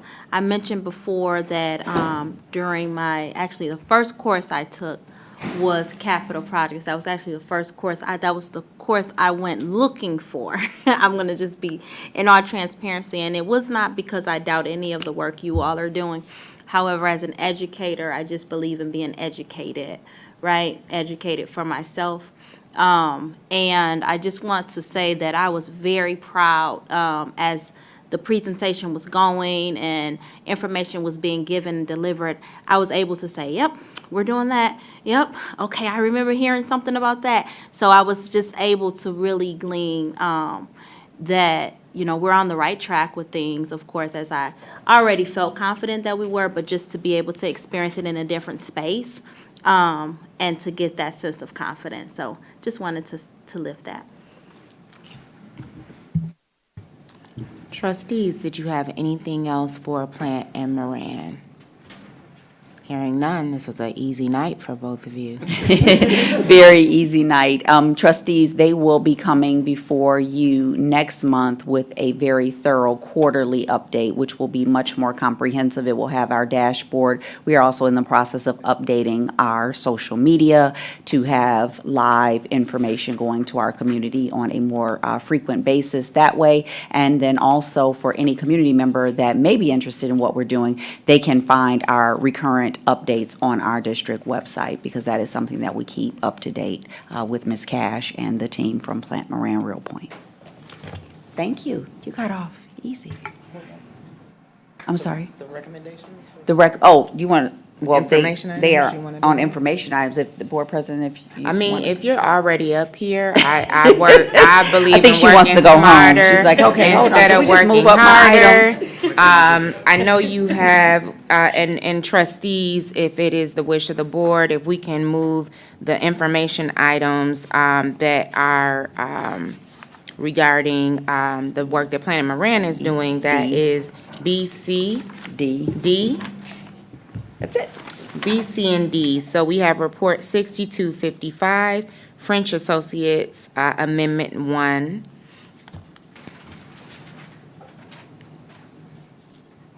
They're thinking about it. Okay. The French and Associates Amendment is the first item that we have listed on the agenda. Okay, and good evening. The French Associates Amendment, that is to include roofing and paving to their contract that would be executed through SME, different SME that was here. It's soils. Too many acronyms. Right. Soils and Materials Engineers. They would be providing those. That's roughly $17.8 million is the cost of that work. The fee would be an additional $1 million. Trustees, are there any questions regarding the French and Associates piece of Report 6255? And at the behest of Trustee Smith Thomas, we do have that listed, because that will come directly out of the bond dollars. So, Was it in the agenda, the most recent update that was sent? it's in the packet, yep, it is on. No, it was sent today, the update. Let me take a look. I see 54. And let's take a look. Hold on. Right, that, the most Yes, recent. it wasn't in the last one. It wasn't in the last one. Not the one. Hold on one second. Yes. I'm going toward. So it was in both of them, Okay. Trustee Smith Thomas. It was in the one on Monday as well. Okay.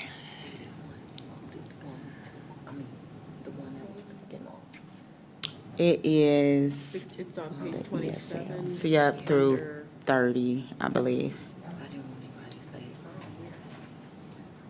It's under bulk renovations, French Associates Amendment 1. So the French Associates contract was already approved for the K-8 bulk Yep. renovations. This is simply adding the SME component to their work that they're doing in the district. And so it will, contract will go from 4.9 to roughly 5 million? Correct. Got it. Yes, ma'am. A quick question. So we had this proposal that was pre-approved, and we didn't include the materials, or is this additional materials that's needed? The SME component of it was not added because we, at one point, were considering doing 4 different pieces separate and apart from the bulk renovations, and SME work was considered to be separate, but as we dug more into the projects, we realized that it was more cost beneficial for the district to couple it together with the K-8 bulk renovations that we had occurring throughout the district. TJ, is that a pretty good summary? That's correct. Okay. I have to double check with the experts when I'm reporting it out. Trustees, any other questions surrounding 6255? Okay, so to be clear, what portion was already approved of this project and how much is being recommended today? So you had roughly 4.9 that was already approved. So that was the base contract, with the record drawings, and then that's the First Amendment, the architect fee. And then this new one, it looks like 75,000. The base contract fee, goes up, roughly $100,000 to include this SME work. Is that correct? Slight Okay. correction. So the base contract fee for French Associates was 3.9. 3.9. Additional 127,000 for the record drawings. The amendment request is 1 million for the roofing and paving. So the amendment request, though, looks like it stayed the same on our sheet. What went up was the base contract. So as I read it, base contract was at 3.8, it went up to 3.9. The First Amendment stayed the same. Am I reading that wrong? No, that is the cost of the First Amendment. Okay. So the original contract didn't have a First Amendment on there. Okay. So that last line of 1,022,000. Is new across the board. That's new across the board. Okay. Yes. The First Amendment line 3. It reads strange. It Got does. Okay. It does read strange, but Understood. that First Amendment is what has been added to each of those areas. Okay. Yeah. Okay. So essentially went from 4.9 to, or 3.8 to 4.9. So where does the 5 million come in? When you add in the additional drawings that will have to be factored in. But they're over here too. So these They lines are don't both equal. new. Okay. So, okay. And this is for But information. this is different, but okay. Got it. Because the $75,000 reimbursable. Is a reimbursable expense. Yeah. That's, okay. All right. Can we I'll do ask my more? questions offline. Okay. Okay. And this contract has gone through scrutiny from the district's counsel, Dana Abrams, as well, to make sure that everything lines up with what is in the PQ app, having been Okay. approved by the Department of Treasury. That's great. I just need to understand it. Yep. Okay, I agree. perfect. I'm not ready to make it an action item. Yeah, it's So an it's just for information item. information. So I was So that okay we could have that with going opportunity. over this in the study session. Okay. Yes. Thank you. Does anybody else have any other questions regarding 6255? 6256, Eisenhower Elementary and Kennedy Learning Center playground equipment. These are ESSER fund dollars. That is correct, Board President, and that is something that Mr. Anderson is working on. Yes, the recommendation, based on the review and the bids that we put out, is that we would award this contract to provide playground equipment for both Eisenhower as well as Kennedy Learning Center. And with the 30-week lead time, we would look to have this installed for the spring and summer months for our young people. Trustees, any questions regarding this? ESSER fund dollars? Hearing none. And lastly, this is the good one. 6257 Arch Environmental Asbestos Report. And these are bond dollars. Correct. So this is for the environmental consultant that will work with the teams. What they will do is go around and do evaluations, testing to determine locations that we have to do remediations. And that is with Arch Environmental Consulting, who's worked with the district previously. The amount for that one is $140,000, and that is going through all of the locations. Trustees, any questions regarding Report 6257? Hearing none. Thank you, TJ, and thank you, Dan. Thank you. Have a good evening. Thank you. Lastly, on the agenda under the report of the superintendent is the BUSSI's Director's Report. You have a copy in your binder this evening, and we also have Dr. Thompson here to present. It's on your laptop. Oh. The Bussy report is in your laptop, everyone. I'm still We're getting saving used to trees. going paperless. Can you pull it up on the screen? Good evening, Board Chair, Dr. Green, and board members. Good evening. So happy to be here this evening to present the Bussy report to you. So I'm going to start with the enrollment as I do as usual. So with the Early Head Start program, for the month of October, we had 12 students enrolled in that program. We can have 16. We had 2 of our students transition to the Head Start program, and then we had 2 that dropped. So we'll add to that enrollment in the month of November. Enrollment for Head Start is 82. Oops, let me start. We actually have 4 slots. I have 0, so that was an error. And then we have 10 on the waiting list. For the Head Start program, we have 82 enrolled, 46 slots vacant, and then 3 on the waiting list. And then for GSRP, we have 30 slots filled, 50 vacant, 50 not filled, and then 3 on the waiting list, which that doesn't make sense. So 3 somewhere.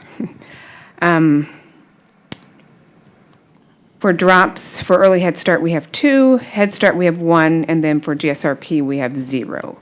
So pretty good. The family service workers and the URSIA manager, they're actively processing enrollments so that when we do open classrooms, we'll be prepared to open classrooms. For the average daily attendance, the goal is at least 85%, and we made it this time, so 85%, even with illnesses and all of that. So we're happy about that.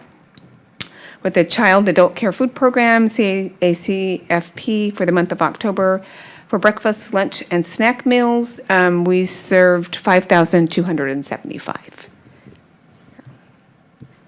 For the compliance piece, we had our mobile dentist, so nothing for October, but the dental hygienist came in November, and we'll be back this week as well. So we can have kids be seen. For children who have IEPs, they have not received services recently because we don't have a speech path right now. So we have 3 that have IEPs. I have 2 on the list that had referrals, but it was actually 1 that had referral. And our compliance is 8. And then compliance for Head Start is we need to have 8 students with our current enrollment, and then with Early Head Start, that's separate. We need to have 1 student. So we'll work toward that. Education piece, again, we continue to implement the high scope curriculum.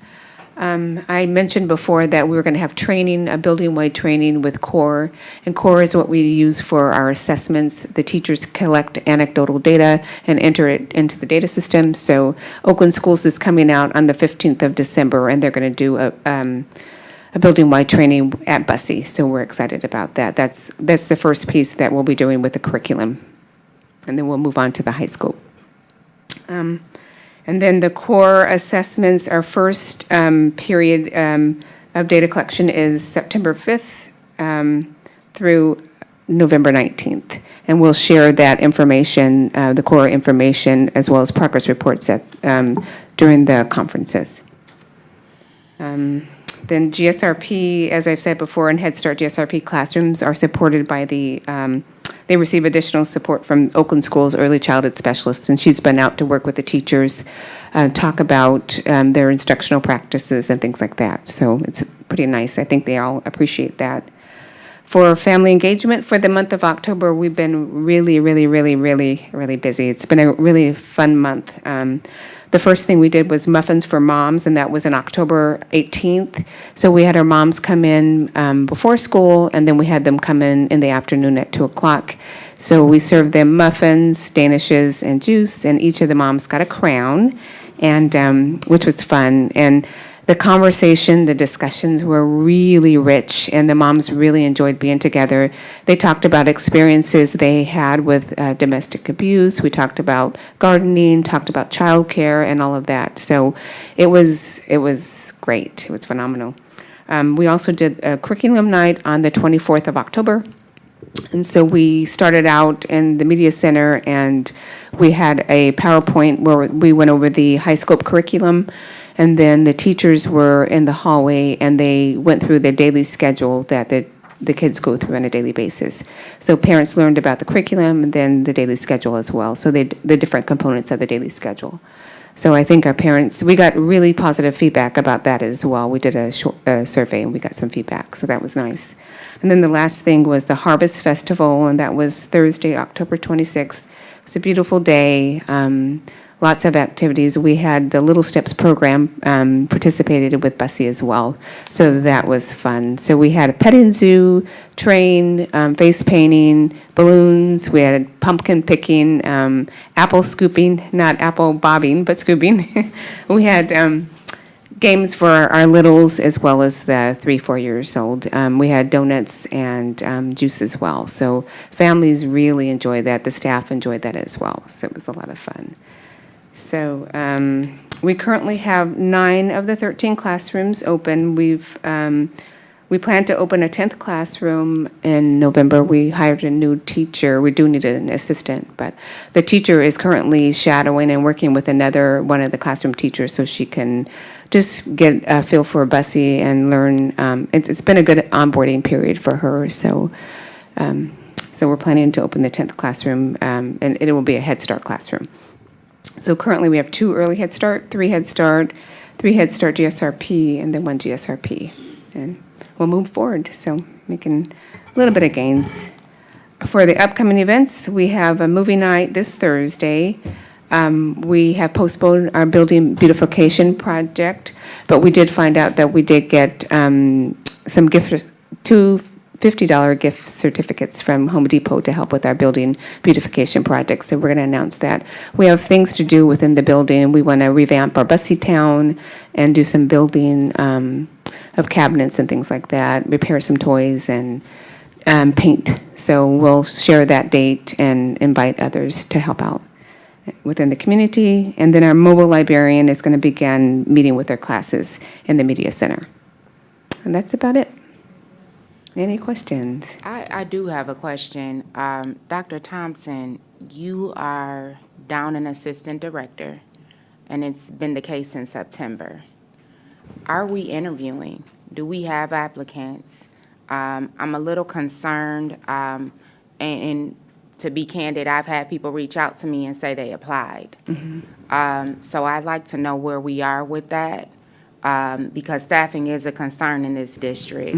And it has been impressed upon us by Trustee Joyce and Trustee Smith-Thomas how important this program is. So I would like to know where we are with that and what are the hurdles you're finding, considering that it's 2 months later. I understand that. So we're proposing, and I have it in the board packet, we got approval from the Policy Council to hire an education manager instead of the assistant director. So we did get approval from the Policy Council, and with the Office of Head Start, with compliance, we need to have an education manager, family engagement, URSIA, and the like. So we feel like with this piece right now, with the education manager, that is a huge piece that needs to be filled so that we can make sure that our curriculum is implemented and all of that. And teachers are supported. So is this replacing? So in doing that, are you pulling the applicants that you had for the assistant director? Because this sounds like semantics to me. Help me understand. Are you pulling the applicants from the assistant director and bringing them into the fold under this educational manager to find out if the criteria matches, right? Are you contacting them to even ascertain if they're interested in this name change of a position? I haven't done that, but I will do that moving forward since I do have the approval for the education manager position. So I will do that. Okay. Thank you. You're welcome. Board trustees. One question. You said there's a dental hygienist that comes in. How are the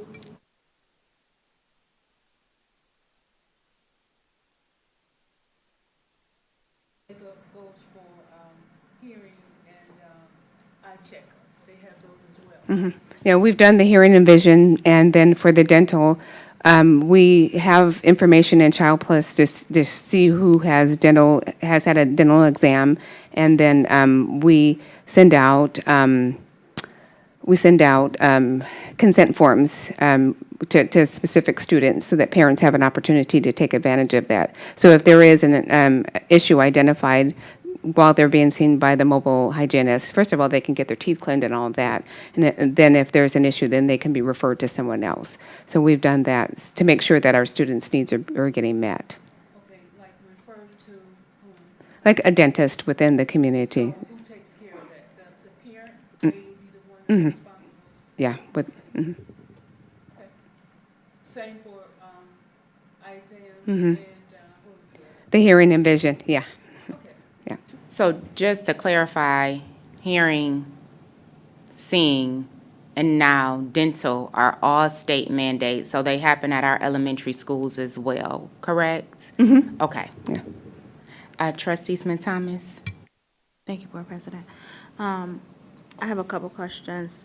When the scholars and the families are leaving, because some time ago, we would always say that, college starts at Bussey. That was kind of the theme that we really embraced. We felt like if we could get them at Bussey, we could continue to matriculate them through the district. We heard from our families that they felt more successful. My concern is when we're losing them, when we're losing the families. And it's interesting because whenever you give a report, you talk about the wait lists and how many spots are not filled. And I recall last month, I went to the grocery store and I saw a lawn sign for one of the community programs. Won't mention the name because they're not Southfield Public Schools, but they said it was big, free preschool, call this number and GSRP, and I was like, where's Bussey's sign? Knowing that we have all these programs around us that we're competing with, knowing that the reports are consistent with drops, wait lists, what are we doing when they leave? Are we finding where they are? Are we finding out why they are leaving? And what services, that they're looking for when they leave? That would be my first question. Yeah, yes, I think so. Like with the URSIA and with the family service workers, they do follow up. So if a person, like if there were attendance issues and things like that, of course, we're going to follow up with those. But if there is an issue of somebody's leaving, we do follow up and see where they're going and if there's a need, So we try to find that out. And sometimes if they're not coming or if they say they're leaving or something like that, we will follow up with them. Okay, then what are we doing? And I know that it's not within the space of Bussey. However, as a district commitment to see the scholars through, what are we doing to ensure they come back? And even if they don't return to the Bussey program, but that we're reaching out or we're keeping communication or keeping in touch with them to attract them. And then how are we also bridging those? Have we started building out what that calendar looks like for bridging the scholars and the families into our kindergarten programs? So that's something that we'll do in the spring. But one of the things that I had a conversation with someone about was just looking at longitudinal data as well. So seeing outcomes for our Bussey kids and then seeing if they're staying in the district. So that's something that I intend on doing. So as we do the kindergarten thing, and we do follow them, we try to encourage them to go to kindergarten, to stay within the district. But that's something that I have discussed with someone about, just the longitudinal piece, just looking at the outcomes and then just seeing where students are going, making sure that they are trying to ensure that they stay within the district. So, Board President, I want to ask that we, if it be the pleasure of the board, myself understanding this space from an from an educator, and then also as a parent. My baby girl now is the one that I was sitting here big with. She's going to kindergarten next year, everybody. So I say that to say that most parents are starting now with what our next steps. Spring is too late. So, Board President, I'm going to ask that we give a charge to the superintendent and her team to develop a comprehensive plan for how we are going to attract and increase our kindergarten numbers and bridge those scholars that we have over at Bussey. Board President, if I may. Yes, ma'am. So in addition to our Bussey babies, I am working with several of the kindergarten teachers in the district, and we are doing intentional reach to those programs that have signage. And our community is inundated with a lot of early childhood programming. So we are looking to develop a schedule with, and I have some very committed kindergarten teachers that are going to be going to those buildings, and we're going to do presentations with those individuals to intentionally bridge that and to build those relationships with those parents to bring them here. So we have started that work. We will do a comprehensive plan for you, but I just wanted you to know that that work has started with several of our kindergarten teachers. Perfect. Thank you. And then my last question is around, because again, everyone knows, and I'm very proud of it, my roots started in early childhood. That's why I'm able to say that I have over 20 years of experience of working with children and families, because I started in early childhood while I was attending undergrad. And I know that that is a space that can wear and tear. We hear about the openings, we hear about the staffing issues and the challenges. What's happening as you look out and plan out? What's happening to appreciate the staff so that we can make sure that staff want to be there, want to be with the families, want to at least see this year out? And further, how are they being supported? The question I have. So one of the things that we've done is we celebrate birthdays. We try to be mindful of that. We give staff an opportunity during our staff meetings to do shout outs so we can, support each other and kind of acknowledge each other during the school, the week. We also have a wellness day planned for December 22nd, and it's going to be at Dave & Buster's. So we're going to have a big off-campus. We're going to have food and games, and we're going to have raffles and giveaways and things like that. So that's one of the big things that we have planned.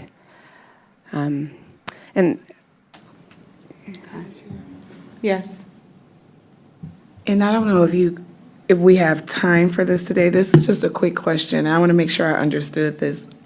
Some of the numbers said like 50 unfilled, but then we had a waiting list. Yeah, that's why I said that was probably, Okay. that was an error. Okay. That one, Okay. yeah. Perfect. Thank you. Yeah, that was GSRP. When I looked at that number, I go, I think that's an error, so yeah. Yes, ma'am. Yes, ma'am. I'm going back to the wellness, hearing my check. It says that you sent a notice to the caretakers that they need to go get a check. Well, so we send when the mobile dentist is going to come, we send a notice out to families so that they can sign a consent form that their children will be seen by the dental hygienist. So the mobile dentist is actually at the school, and they're providing the services there, but the parents have to give consent for that. And then if something comes up, then we can make the referrals. You may not get it in. That referral to the caretakers of these children that might have a dental issue or hearing or what else, with the hearing, dental, and the eye. Now, what happens when these caretakers are not able to sustain the doctors or the dentists? Suppose they can't afford to go, don't have insurance, or what happens? Is there a follow-up?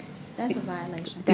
Yeah, there is. So, Dr. Thompson. That's Medicaid. Yeah, and so, Medicare, so right? one of the things, so as a district, we extend our services beyond that of education. You may recall, we have the healthcare centers that we have in the district. We partner with individuals that provide direct services to our students, and they work out arrangements. That's a space in which the school district cannot engage on how one funds those individual projects. Okay. Thank you. Trustee Smith-Thomas. Yes, I have a very specific ask. I'm just gonna throw it out here. And I'm gonna throw it out for the superintendent, and then I'm going to follow up, okay? So I'm not Alright. putting it as a motion. However, I would love to see Southfield Public Schools partner with Michigan AEYC with at least one of our BUSSY staff who has a desire to earn a bachelor's degree or master's degree in early childhood education. Those scholarship programs are set up to support and build advocacy and capacity around early childhood education, and also to sustain partnerships with the districts. So there's usually a commitment level, they get a degree Stay that's with us paid for for. 5 years. Absolutely. Yeah. So again, I'm gonna throw it out, and then I'm gonna follow up.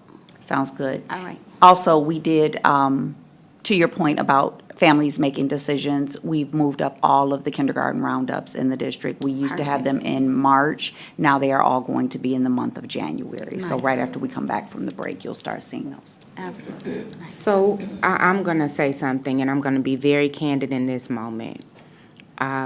Bussy is a special space. Bussy has seen some turmoil and some issues that we do not want to be repeated. It needs stability. It needs accountability. And the staff has to trust one another, because you have the most precious people, the most innocent of them all in your building. My ask is this: that we treat people, as Dr. Green has said, how they need to be treated, and not how we would want to be treated. Some of us skin are tougher than others, right? I heard someone say that when you hold a baby, you transfer your energy to them. That's why sometimes kids cry out of nowhere, right? Because you're having a bad day. Little kids are like that. And so when there's discourse in that building, we're bringing that, they're taking that home sometime to their parents. I heard you say that we're changing the name of the position. 2 months and we haven't interviewed anyone for the position is not acceptable at any school. To me, it's negligent, right? I am going to say that it should be required of us to seek out the folks that we want to take care of our own kids. This is our job, right? My hope and my expectation are that when you come here next month, we at least hear that you've interviewed some viable candidates, because this should not be going on into the new school year. And I always say that leadership, the example goes from the top down. If you want your people to excel, you have to. If you give me mediocrity, it's not going to last with me, because that's not what I do. So if you're expecting your team to be stellar, Dave and Buster's is great. That's one day. You got 179 that you can appreciate your people. And sometimes it's just a level of respect. Like I said, we don't have to agree all the time. We can agree to disagree respectfully. But this lack of having the leadership in the building and us just saying we changed the name of the position, honestly, I'm looking at Dr. Green. How is this happening? You answer to her. I have an issue with it. And when we hear people come to the podium about staffing, this is what they're talking about, right? So when we give the information, we have to be prepared for the result that comes out of it. And as we sit here on this table, at this seat, that's our responsibility to hold people accountable. I agree. So on the record, I am saying, next month it won't be acceptable to hear that we have interviewed no one. Okay? All right. Thank Yeah, you. of course.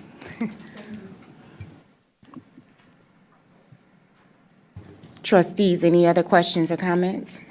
Yes, Board President, actually, if we could go to report You want to open? 6258. Got it. Yes, please. 6258, trustees, you've heard trustee Smith-Thomas. This is the education manager, so this falls in line with your report. So we'll just lead into that so we can hear what this is that we are being proposed. And I know that it has been approved, but if we can speak to it. So report 6258, information item. Let me try to find it. I got 61 pages here. Yep. It's on page 58. Thank you very much. Oh, 60. Thank you. All right. Got it. So, report 6258 states, Bussey Center for Early Childhood Education, education manager position, aligns with our strategic goal number 3. And this is a Head Start Performance Standard 1302.91A. The purpose, a program must ensure all staff, consultants, and contractors engaged in the delivery of program services have sufficient knowledge, training, and experience and competencies to fulfill the roles and responsibilities of their positions and to ensure high-quality service delivery in accordance with the program performance standards. A program must provide ongoing training and professional development to support staff in fulfilling their roles and responsibilities. That kind of speaks to what Trustee Smith-Thomas just asked for. Education management.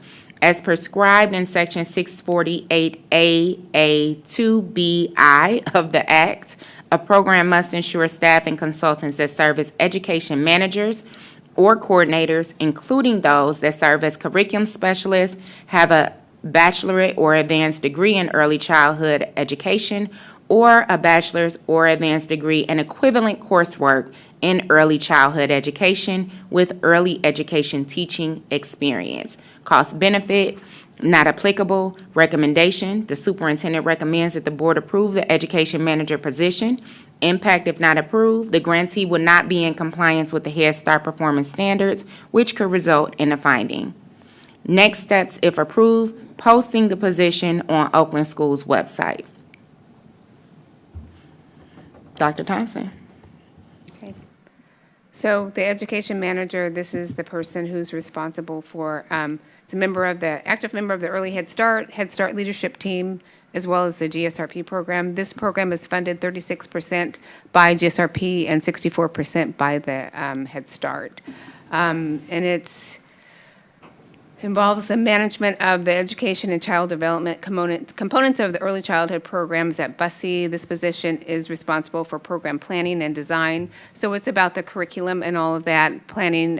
We do follow the high scope curriculum. We do implement the high scope curriculum. So they would be, the person would be responsible for the curriculum and making sure that everything is how it's supposed to be, for supervising staff, for making sure different things like the individual learning plans, things like that, for evaluations.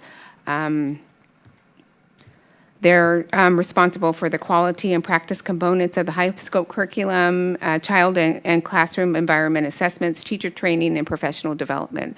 So it's everything. So it's the professional development, it's training, it's the curriculum, it's supervision, it's working with the early childhood specialist from Oakland Schools, making sure that we're adhering to the performance standards as it relates to the curriculum, making sure that we're adhering to the GSRP implementation manual as it relates to curriculum as well. So, and then I have all the information there about the minimum of 5 years of relevant job experience. then assist with classroom enrollment, assist with maintaining licensing regulations. And the reason we put the piece about the licensing regulations because there are a certain number of hours, professional development hours you have to have during the program year. So we want to make sure that the education person is abreast of that and everything.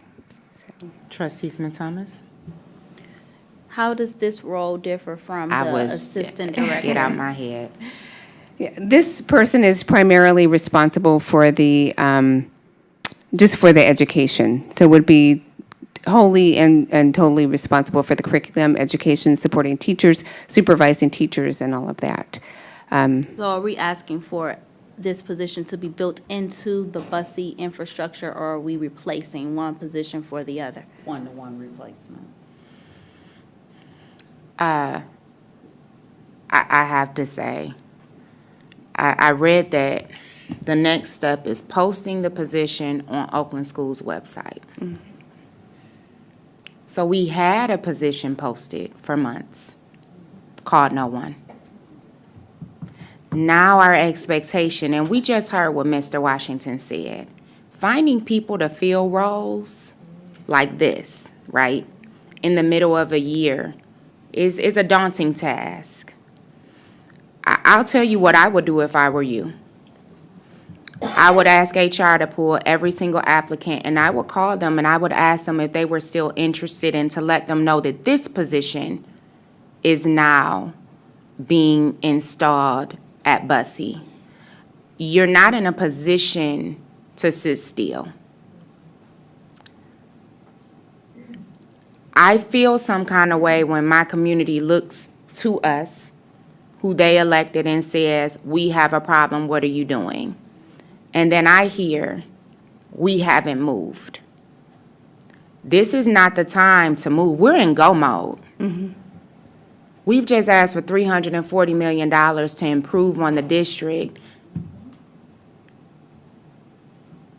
If the inside of your house doesn't get clean, buying a new house is not going to stop your bad habit. We have to get in good habits. Part of the job is to ensure that your building is staffed well. I'm honestly disappointed. Yes, ma'am. I have a quick question as it relates to, from a compliance lens with Head Start, 'cause I know their regulations can be pretty strict.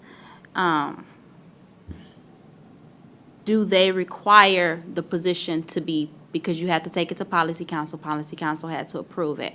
Is there a requirement to have the position posted for a period amount, for a minimum time period? No, there isn't. There's not. So then essentially what you're stating could, okay, very good. That's the question I had. Listen, this is your bailiwick, so I need you to step in with these things, but I have an issue with us, and Trustee Belk says it all the time, we're reactive, not proactive. This feels reactive. And it's not okay, not when you have chief, director, executive, vice president, any of those things in your name. You're no longer an Indian, you're a chief. You have to carry yourself as such.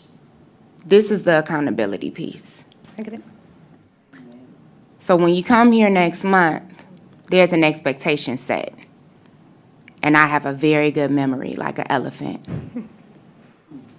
So I don't want you to feel picked on. Not at all. This is the job you signed up for, and these are the people you answer to. Okay? Okay. I appreciate you, Dr. Thompson. Yeah, I don't feel picked on at all. Okay. Yeah, All right. I did reach out to the program specialist and talk with her about the position and all that, so, yeah. Okay. Yeah. And you so- have an HR team. I do. I know they're not big in stature, right? We don't have a wide group of folks, but the folks you have, you're gonna have to lean on to get it done. They support me. All the departments have supported me, so, supported us. Okay. Okay, Thank you. you're welcome. Yes, ma'am. I have one other question. You gave us the percentages for how the salary is covered, being that the position is changing. is this an increase, decrease in salary? You don't have to give the salary amount. However, is it withheld within, or is it contained within the two budgets you aligned, or will district support be required? No district support, it's all covered by GSRP. Okay. All right, thank you. 3664. Mm-hmm. Thank you.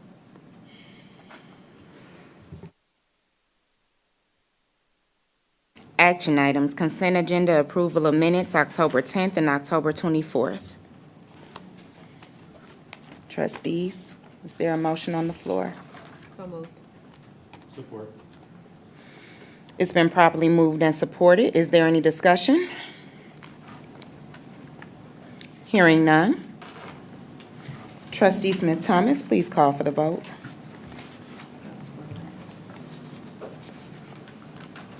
Trustee Belk? Yes. Trustee Bland? Yes.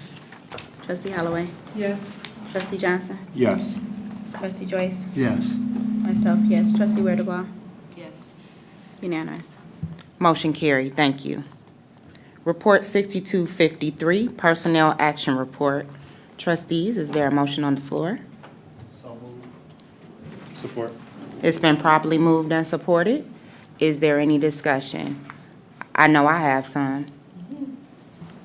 So as we talk about staffing, let me say a couple of things.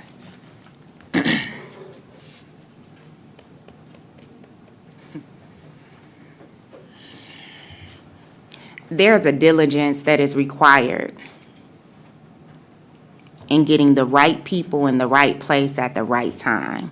It's a puzzle, and timing is everything when it comes to a school district and hiring the right people. Yeah, we can get folks. I don't want folks. I want the best. My daughter is here. I had the best. Granted, that was many moons ago, but I had the best. I feel that way. Look at the people that are sitting up here and listen to the schools that they went to, these student board reps, right? These buildings are standing for a reason. My son graduated from this district, and right now we are not giving people our best. The staffing issue is an issue.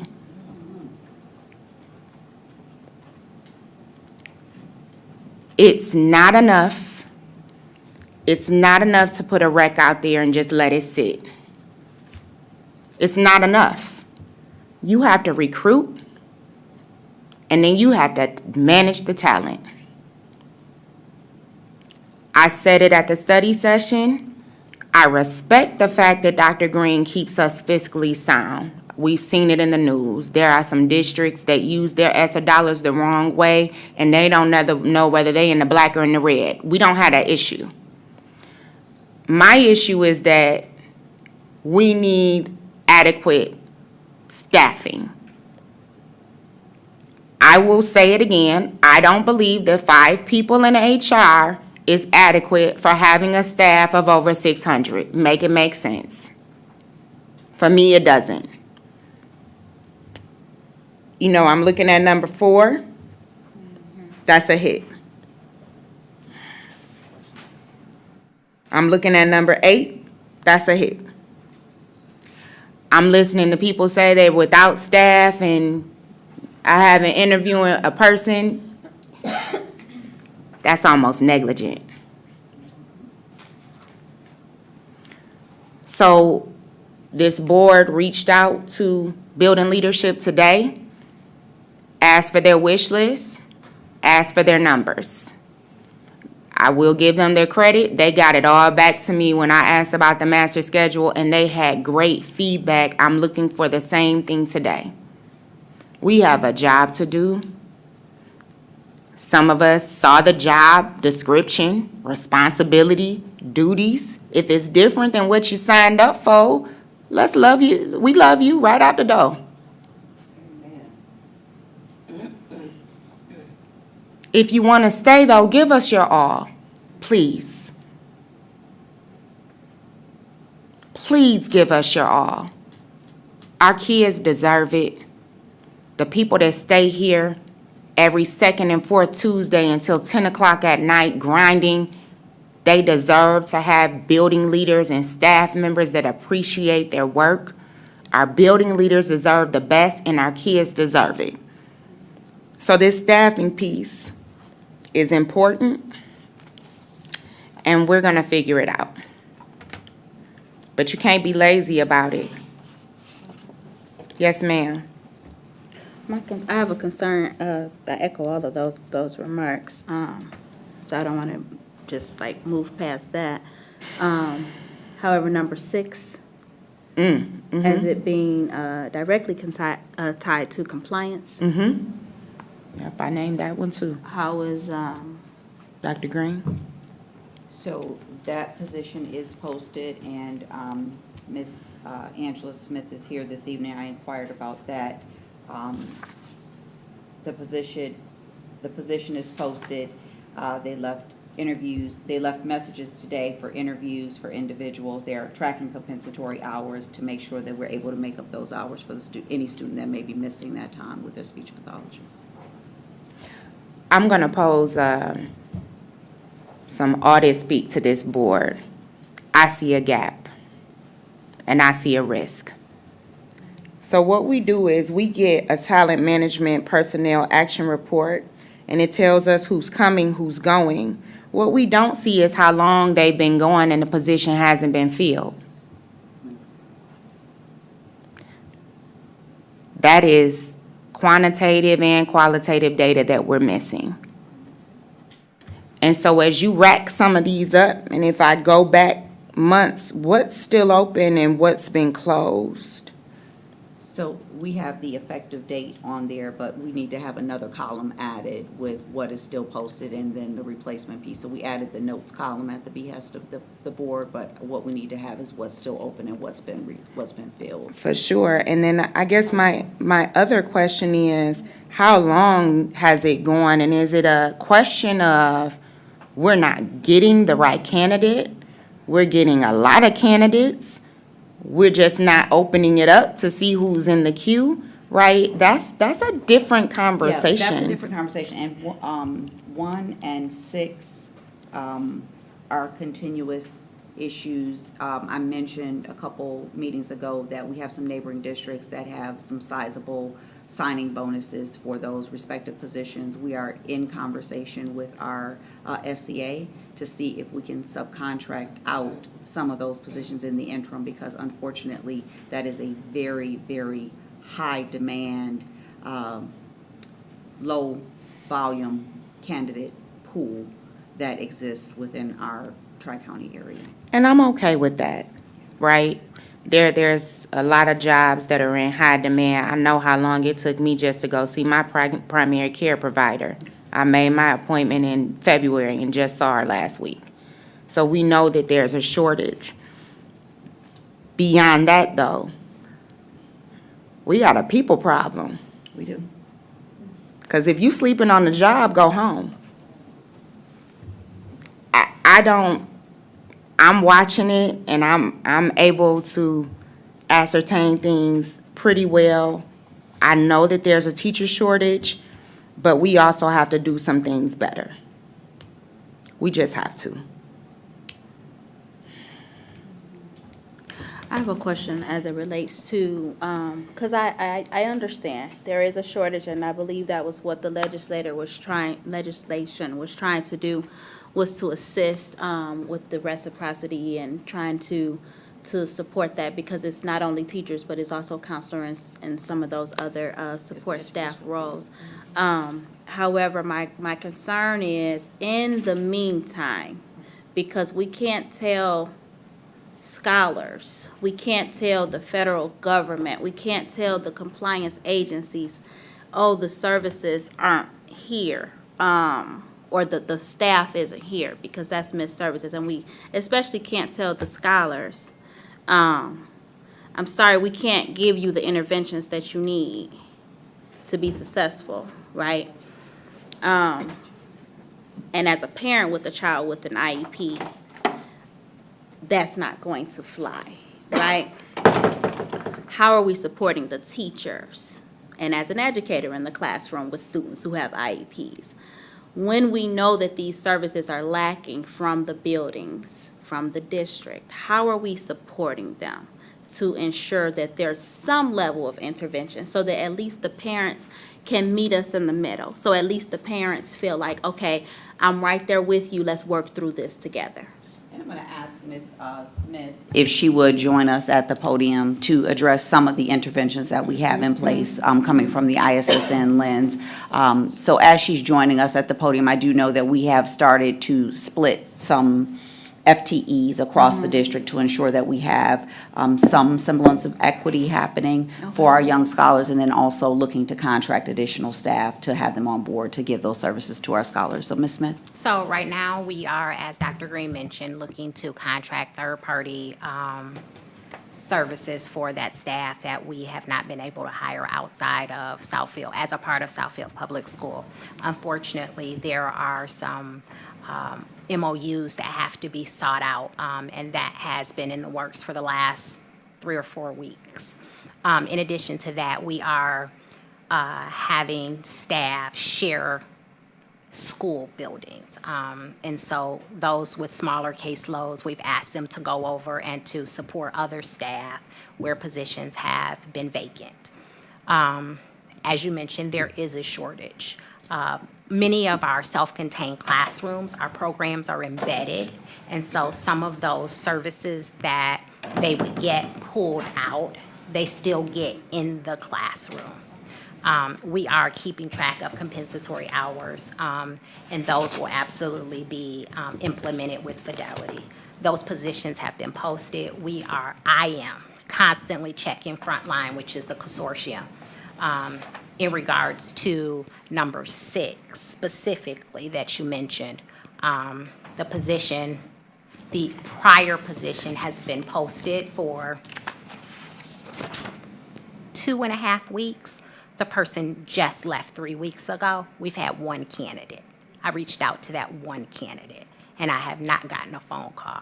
So it is not a lack of trying. It is just the amount of people. There are some floodgates of other positions that we have been very successful in attracting candidates. We had some social worker positions that were vacant. We are in the process of onboarding 2 new social workers as we speak to fill those positions. And so we're working diligently. We are not sitting back twiddling our thumbs by any means, because our students deserve the best, as you've all stated in previous statements, and we expect our students to get the best. So please know that we are working. I am working, my team is working, and the staff that we have here are working to help compensate for those vacant positions. So I don't want it to sound as if the administration is the one doing all the work. The boots on the ground are those teachers and those social workers and those speech pathologists and those psychologists who are short-staffed and helping to fill those positions in any way they can. I appreciate that. Dr. Green, what are we doing from an advocacy? And I know it's not going to be an immediate solution, but, you know, because this is something that is statewide, and I wholeheartly understand that. I certainly hope that is coming through in my passion here, that I do understand. What are we doing from an advocacy lens to communicate to MDE so that MDE kind of continues to open up even more pathways? I know that Southfield, when we had this conversation before about having some type of alternate certification type of program where we're kind of growing and building our own, I know that we don't have that same capacity as other districts do to have those types of full programs, but what do we have? What partnerships, how are we leveraging, how are we communicating to MDE saying, listen, this is where we are, this is what we need, what pathways and solutions can you all assist us with? So we're working with the Oakland Schools Consortium, the superintendents. We we have put in requests to MDE, but we've also taken it within our own hands. So we don't have the capacity to do our own Grow Your Own because of our limited size. However, as a county and through the support of Oakland ISD, we are doing a Grow Your Own component with Oakland schools, and we've partnered with several universities to help build those pathways for our individuals in the district. So we are working that angle while we continue to advocate not only at the state level, but on a federal level also, because they need the funds to continue coming into the state so that we can offset this. Well, let's put this on our list when we go to DC. in Oh, January. absolutely. Okay. Absolutely. All right. Thank you. Trustees, any other questions for Ms. Smith? Hearing none. Thank you. I think I'm next on the agenda, though. You are? Oh, You're, well, they have you're, this is open for action Oh, right okay. now, but don't go far. oh, Sit you right guys there. open report 6254? I thought it was open and discussion. Oh, we're still on personnel action report. Yes, ma'am. Oh, I saw, I know you Yeah. were the pack. I'm thinking I missed something. I'm like, oh, y'all done it's opened the still pack? open. What's happening? Okay. Still open. Trustees, is there any other discussion regarding, the personnel action report I do have one. 6253? You did lift, Board President, about just kind of being able to track, and I mentioned this Yes. some time ago, that having some type of internal document where we just see everybody, see it all listed, see it, I don't know, some type of red light, green light, yellow light type of system, so that as a board, we see that there is some movement happening, and we can actually track, okay, this has been on yellow for 6 months. Yeah, or the this is, traceability is missing. Being able to, yes, because I think that, obviously, yes, we do get our pack, we do get the personnel report, and, some of us are saving them and some of us maybe not. But one document, because I think it does a couple things. It helps us to keep track, right? But it also tells the story.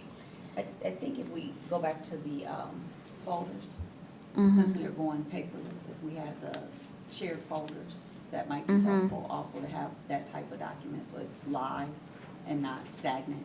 That would be great.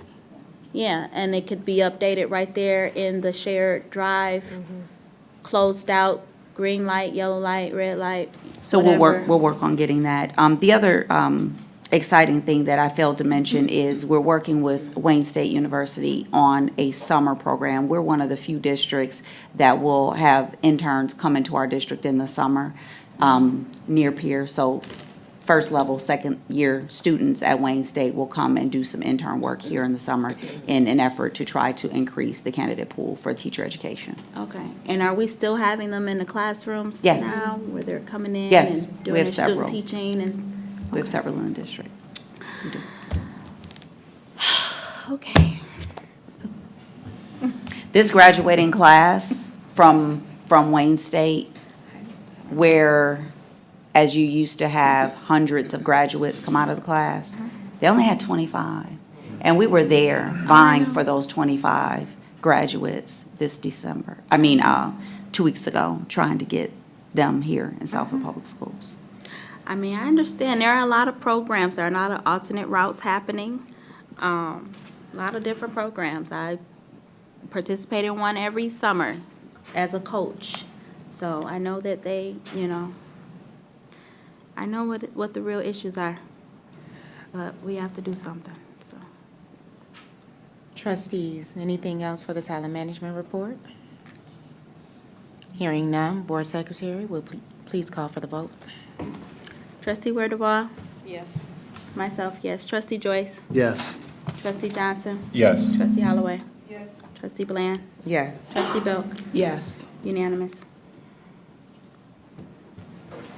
Is Angela Smith here? Please stand up. Report 6254, PAC update. Good evening again. Good evening. So I am here to talk about the Parent Advisory Committee, also known as PAC. The Parent Advisory Committee supports the ISSN department. It collaborates with the department because it is kind of our eyes and ears of the community. This committee is based with parents, typically parents whose students are part of the Intense Student Support Network. They have an IEP or an IFSP, and they're the ones who tell us things that the community needs, resources, trainings, and things of that sort. We have bi-monthly PAC meetings that take place virtually here in Southfield Public Schools. The first Wednesday of every other month. Our last one was November 1st, and the next one is in January. In addition to our district-level PAC meetings, there are also county-level PAC meetings. These meetings are important because that is where policies and procedures happen. It is important that we have PAC representatives from our district to participate in the county-level PAC so that they can have the voting rights as well as the knowledge to be able to advocate for our district, the needs of our district, to talk about things like staffing and grow your own programs that our district needs. And so we're here today to just kind of inform you about the needs of PAC representatives so that we can have those at the county level and that they can have those voting rights that we need for our district. What's the turnout, the attendance?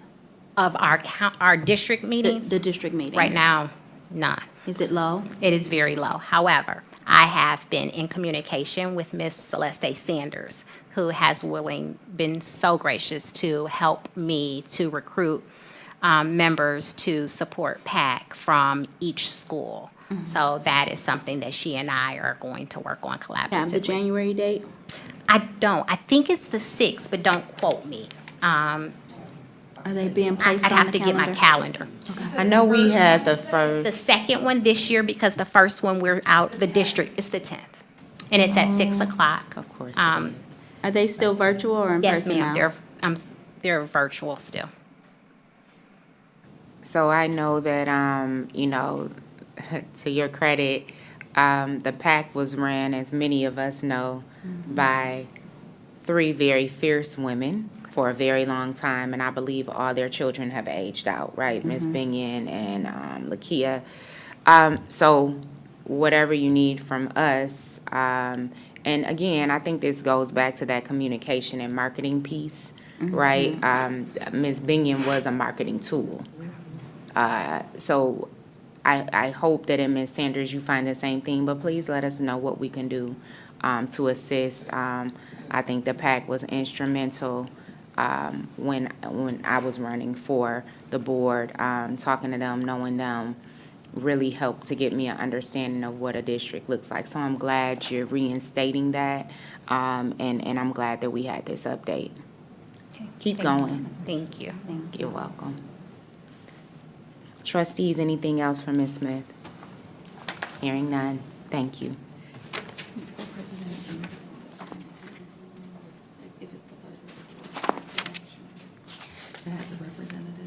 For For the PAC. Oh, okay. If it's the pleasure of the board. 'cause Oh, we need an the parents here Oakland County Yeah, representative? the Okay. Oakland County representative is here this evening, so we wanted to Oh, nice. introduce her to you all Oh, as sure, well. sure. So, trustees, is there a motion on the floor to open Report 6254, PAC update? So moved. Support. It's been properly moved and supported. Would you like to introduce Ms. Cole? Yes, please. So I would like to introduce the board to Ms. Haley Grobel. She will be potentially our new Oh, PAC representative wonderful. for our Oakland County. Thompson. Hello, baby. Yes. Yeah, Thompson slide, got it. Yes, Yep. yes. Took care of the slide. Thank you. Well, nice to meet you. Yes, I'm excited to be a part of the PAC. I also recently was hired by Michigan Alliance for Families as a parent mentor for South Oakland County. Awesome. So I feel like this will Aligned. really With Perry well For sure. Palmquist? that position. With Perry Palmquist? I'm sorry. With Perry Palmquist? God, give me your name. Yes. I'm sorry. She does the student advocacy Okay. center. I know her through another friend. Okay. This is separate. I just want to make sure we keep our partnerships. This is more specifically focused on students with IEPs and 504s and advocating for the parents. So I am also a parent of wonderful. Trustees, it has been open. Is there a motion on the floor to open and approve 6254 for Ms. Grobel and the PAC? So moved. Support. It has been properly moved and supported to be an actionable item. Is there any other discussion? Hearing none. Board Secretary, please call for the vote. Trustee Belk? Yes. Trustee Bland? Yes. Trustee Holloway? Yes. Trustee Johnson? Yes. Trustee Joyce? Yes. Myself, yes. Trustee Redeval? Yes. Unanimous. Motion carried. Thank you, trustees. Thank you, Ms. Smith. Thank And you Thank all. you, Ms. Grobel. Report 6259, ESL Grape Seed Renewal, Section 41 Grant. Yes, ma'am. Yes, Board President, this is one of our supplemental programs for our English as second language learners, and it is fully funded by our Section 41, which is our supplemental supports for students with English as a second language. Are you asking that we make this actionable this evening? If it's the behest of the board. Trustees, this is an impact of $11,000. The purchase of the renewal contract for the Grade C curriculum will allow newcomer students to build on their foundational language acquisition skills. Current cost, $11,000 from Section 41. Is there a motion to open and approve Report 6259 ESL Grape Seed Renewal? Support. So moved. Thank you. I'm like, whoa, while we skipping, it's late, I get it. So who's moving for it? I heard Trustee Johnson actually moved it and then, but it you're was gonna supported support it. first. Okay, let's do this one more time. Trustees, is there a motion on the floor to open and approve Report 6259? It must be moved first. Holloway? And then, who's got the support? Support. Oh, thank you. Trustees, this has been properly moved and supported. Is there any discussion around Report 6259? Hearing none. Board Secretary, please call for the vote. Trustee Johnson? Yes. Trustee Holloway? Yes. Trustee Redeval? Yes. Trustee Joyce? Yes. Myself, yes. Trustee Belk? Yes. Trustee Bland? Yes. Unanimous. Motion carried. Thank you. We have a financial report and monthly bill disbursement, which was sent to all of you as attachments. Is there any comment or questions surrounding those? Hearing none. Public participation. If you wish to address the board regarding a school-related issue that has not yet been resolved by school administration, please submit a comment card immediately. Comments are limited to 3 minutes per individual. As a matter of fairness, speakers with complaints against individuals are asked not to mention any persons by name. Complaints concerning employees pursuant to Board Policy 9130 should be brought to the attention of school principals or other administrators before coming to the Board of Education. Your cooperation is appreciated. Sharita Watson.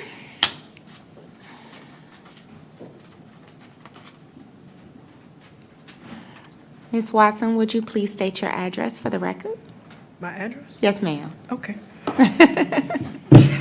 My address is 37037 Camelot Drive, Sterling Heights, Michigan, 48312. Thank you. My name is Sharita Watson. I bring you greetings from the Dr. Martin Luther King Task Force this evening. I just wanted to stop by and let you know that some of our youth programs that we have going on as an organization. So currently, right now, we're looking for candidates for our annual Youth Service Awards, which will be January the 4th at 7 p.m., and it will be at Hope Church.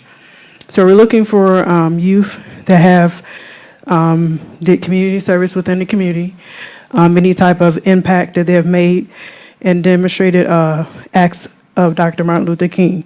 Also, we have a youth essay contest that we have going on as well. We're providing awards for elementary, middle, and high school. All of our information is on our website, so you can definitely go ahead and take a look at our website to apply. The deadlines for the Youth Service Awards as well as the Youth Essay is December the 8th.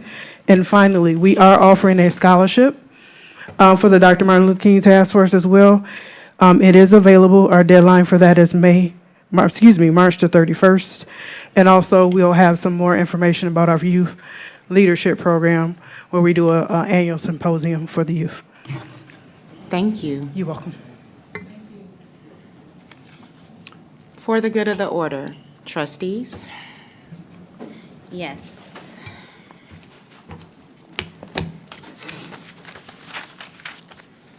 All right, I am following up on the policies, policy 2131, educational outcome goals, policy 2221, mandatory course, policy 2230, course guides, and policy 2231, core curriculum. Those are the 4 policies I reviewed sent to the board president and the superintendent with a specific ask that we review them. We have heard from from stakeholders specifically about scholars who have met certain criteria and they have opportunities, post-secondary opportunities awaiting them, and they feel that they're kind of being held back and not allowed to move forward, say in January, and even though they've met certain criteria. And so I looked through these policies, and they basically essentially are asking for early graduation. Yep. And these are the policies I identified in my first look. I sent them forward so that we could do a deeper dive to align specifically to which policy would allow for that. Yep. And so now I'm back today to follow up, to make an ask that on our upcoming agenda, that we have an action item ready, or information, something to support that specific need in these policies to see where it aligns. So, as we discussed at our last study session, that is actually, the policy review is our study session for November. And the administration Dr. Green was tasked with us going through that, and I sent out an email asking trustees for any other policies that you may have wanted to review at that time. Okay. And so in order for us to do this with wisdom and knowledge, we will have our study session, reviewing it with the powers that be, and then in December, if we see fit after our study session, then yes, I would say that could be, I know we have a ton of policies to review. So the December 16th conversation regarding our board retreat, Okay. that is why that was sent out, because it looks like we will need more than one day to sit down, but looking for December 16th to take that time as well for the rest of those policies. But your lists were on our November study session. All right, very good. Board Yes, President, if ma'am. I can just add, because I know where you're going, and that January mark is pivotal. And so we actually have a board policy, because once you sent this out, I started scouring through what we have. We have an early graduation policy. Okay. That is 5464. And so based on that, and I do believe I'm familiar with some of the students in which you're referencing, I think we will be able to accommodate those families and Okay. moving those scholars forward. So we do already have something in place Okay. to work, whereby the students have to have 7 semesters versus the 8, and the 8 will give them the full 4 years. So January would be that mark for those students. So I'm Great, working great. with Dr. Freeman and the instructional team and the high school leadership team to make sure that Okay. those scholars have all been identified. And these are separate from because there were. That is few- separate from that list. Okay, from the Yep. list that came before. Okay, very good. So I just wanted to make sure we were capturing those scholars now, and then, of course, looking for any long-term. So Yep. I appreciate that. Absolutely. Yep. All right. That's all I have. Just a reminder, senior penning is tomorrow Friday is the ceremony for, I was about to say SFE. I know, Lord that's Jesus. food service. SME, and then we'll have a host of concerts coming up, of course, and. Saturday is the football game. Oh, Saturday, Southfield A&T, and congratulations to Southfield A&T for getting this far once again. It is historic. This is the first time ever. So to the coach, and to the team, way to go. Troy is this Saturday at Yes. Troy. At Troy, At we're Troy. playing West Bloomfield. Okay. So when you make it this far in the semifinals, play they at have to different play hosts, at correct. an Neutral offsite, a grounds, neutral ground. yep. So So, we're playing at game is Troy at Troy High School, High School. not Troy Athens, because there will be another game happening at Troy Athens. It will not be Southfield A&T, so not to get the two confused. Lord We're help at us. Troy High School. It's a lot going on. It is. Troy High School, y'all. Troy 1 o'clock. High School, y'all. Don't go to Troy Athens. That ain't us. So congratulations to them. Other than that, future meetings. Did anyone else have for the good of the order? Yes, sir. Quick. Yes, sir. Just recently, I had a conversation with Mr. Zorn of Southfield, Yes. and he mentioned how great it would be of an idea of us coming together like we did several years ago at a retreat. And the city of Southfield reported off and gave us, and we collaborated and came together and made plans, and they understood where we were going, and we understood where they were going. He suggested that we do that soon, and for me to bring that to you as the board president and Dr. Green. Well, what I will do is I will send out an email, as I always do, to the whole board.